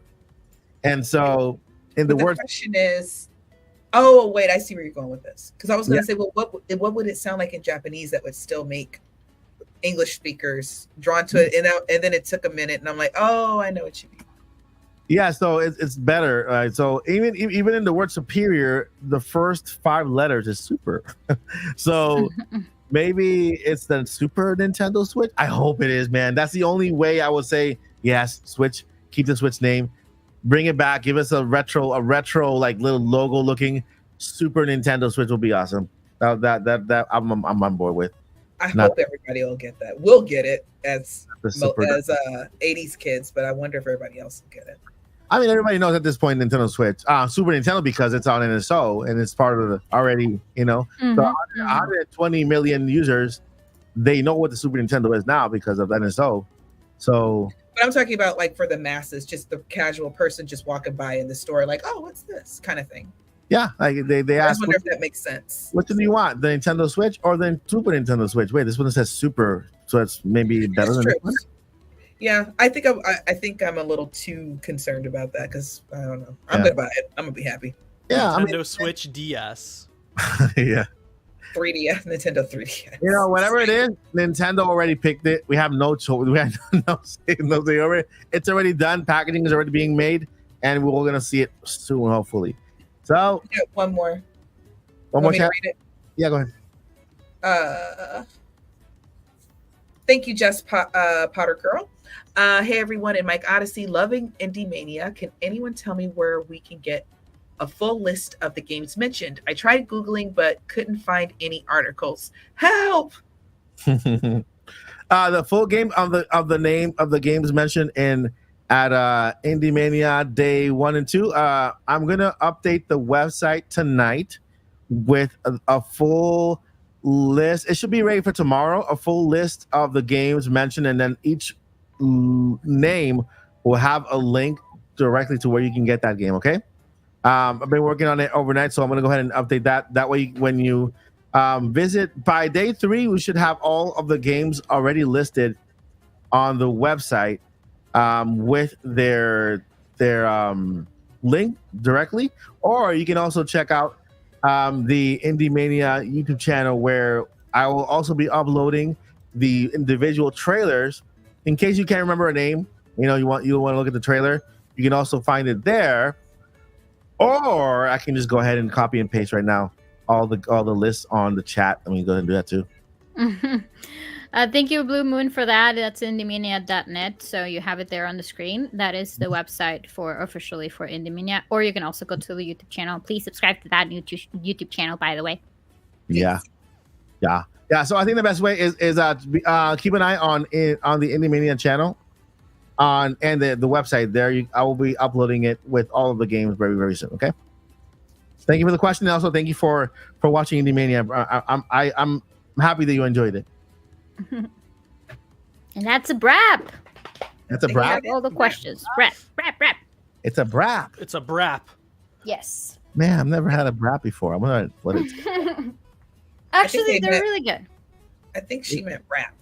Yeah, that's what I meant. I thought it was like a wrap with a banana inside of a wrap. I have a thing called a banana loca.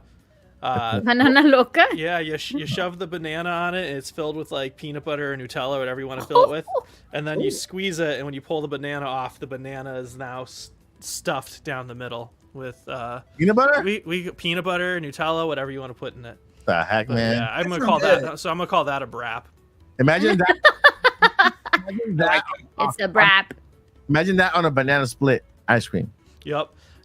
So what's nice is to freeze them after you stuff them, and then like cut them so that now you have the little banana like circles, but there's like Nutella or peanut butter or whatever you put in the middle, and then you put the ice cream on that, or you put that on top of the. Oh, that's so definitely a banana loca. Yeah, that's what. It's I'm gonna have Nutella. The minions would love it.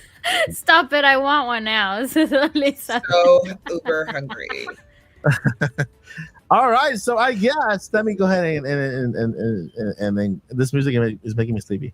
This one. Wait, I got two songs at the same time. Live your life within the moment, and don't go wait until the morning. You never know when it is over. All that I know is we'll get older. So let us dance this night away.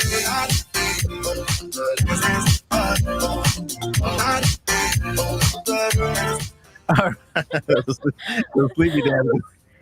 All right, so without further ado, let me introduce you to, once again, Professor Zach Attack Hendricks. Where can we find you? What you got going on?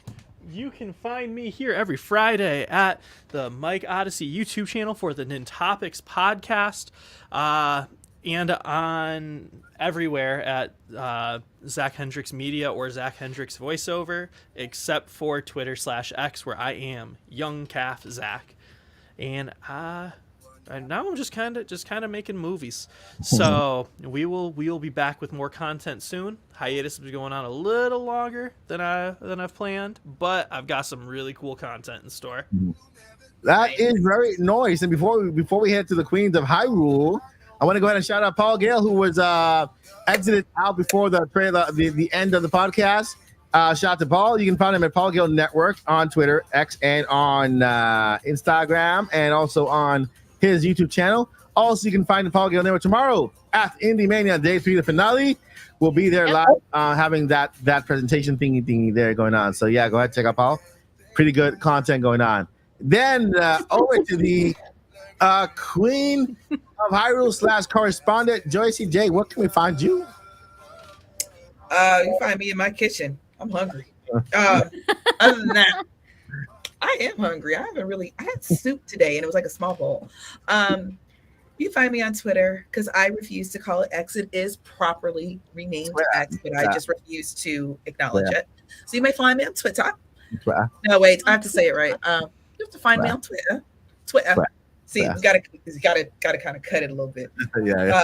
You find me on Twitter at DJ Joycey, whatever.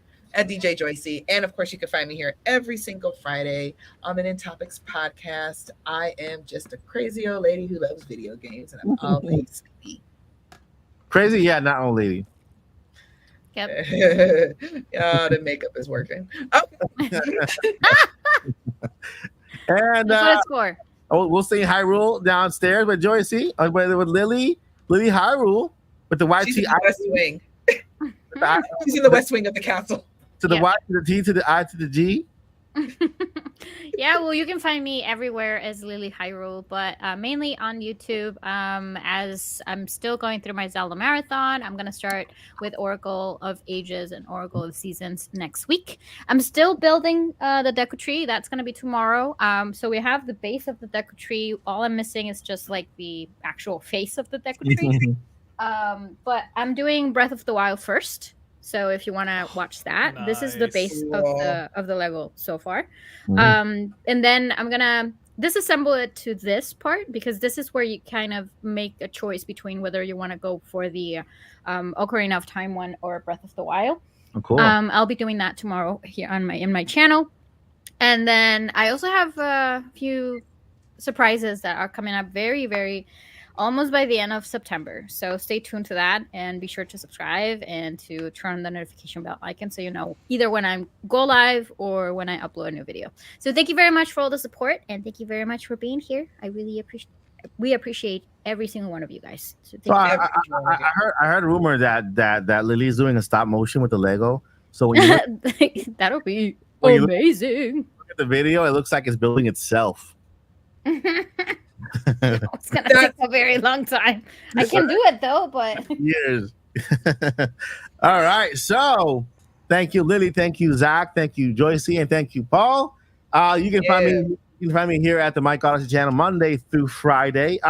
These past yesterday, today, and tomorrow, there have been no videos because, of course, IndieMania is going on. So we're giving you 3 days of live streams. I have a pre-show and post-show to each show here on the channel. So if you'd like to join us, I start the live stream for the pre-show at 12 Eastern time. The show starts at 1, and I end the pre-show at about 3 o'clock. So that's from 12 to 3 with the show in the middle.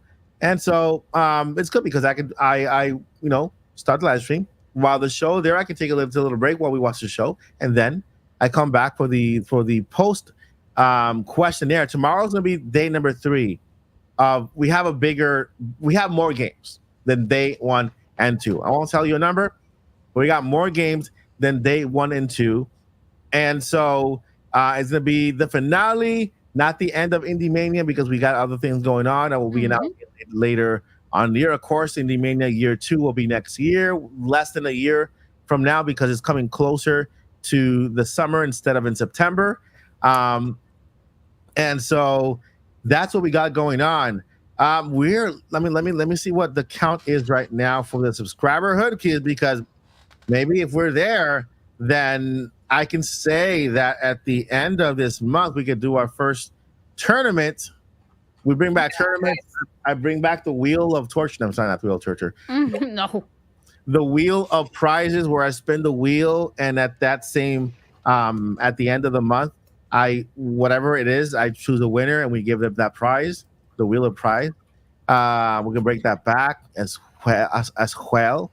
I can convince Mike to enjoy Splatoon, maybe. Yeah, Splatoon is part of it. Splatoon is part of it. It's part of the tournament. So we do a couple of rounds of Splatoon. We do a couple of rounds of Fall Guys, but we can put Stumble Guys in there too. And then a couple rounds of Mario Kart within there too. I heard that you guys want to play Smash Bros. I'll let you beat me up because I have no clue. I own the game, but horrible at Smash. I think I played it about 3 times. And so we can add that as well in the tournament. Yeah, we're 33 away from 50K. 33 subscribers away. So maybe we'll still have the tournament, because at the end of the day 3 tomorrow, we'll probably get there. But with that, my friends, thank you. I appreciate you more than you know. We've been driving around singing songs way too loud because we wanna. That's the little clip of the song that I want to play. Because I'm tired. But yeah, thank you. Hey, we did it. 3 hours and 7 minutes of a podcast. It was a extra long podcast, but thank you for being here all 3 hours of the podcast. Thank you so much for being here. We had a top reach today of 117 viewers, mostly from Twitter, from X and Twitter. Well, and so you have from Twitter. Twitter. We also apologize to anyone who is over the pond, and we're not making fun of you. We're making fun of the way we talk, because you talk beautifully. We don't talk at all. I like American at English. all. I never used none of them fancy words before. I don't know how to talk like the English. Like I say, American. They took our job. They took our. American English is like the Puerto Rican Spanish. Like our Spanish is like our way too fast. Doesn't make sense. Yo, mano, yo. I'm like, what's he talking about, mano? What does that even mean? You know, mano. Or if you're like me, you mix Spanish and English, and you try to call it Spanglish, but you actually sound. Yeah. You actually don't sound as. Cool. South American Spanish is the most beautiful Spanish ever to exist. So is Spain. Spain Spanish is poetic. It's poetic, you know. Too. Yeah. But then I also like all my homies that are just like they emphasize the H a lot. You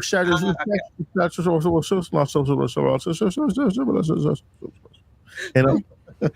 Mike, we tired. I get tired. But yeah. Okay, so 13 hours until the next IndieMania. don't tell me Yes! that. Go to sleep. I need to get some sleep then. All right, guys, never give up. Never give up. Don't do that because we need you. Don't do it. I got two songs playing at the same time. Live your life within the moment. And Journey on. What's a dance? I don't know idea. I know. I was just like Zach is like all passionately like. I'm just trying to make it like the worst thing I can come up with right now. You guys, what was I doing earlier? Q-tip. And throw it away. Q-tip. Throw it away. The server. This is called the server. No, I gotta whip out the signature move. Yeah, that one. I can't really do that with my nails. I have nails too. So I'll get there. I'll get there. I'll get there.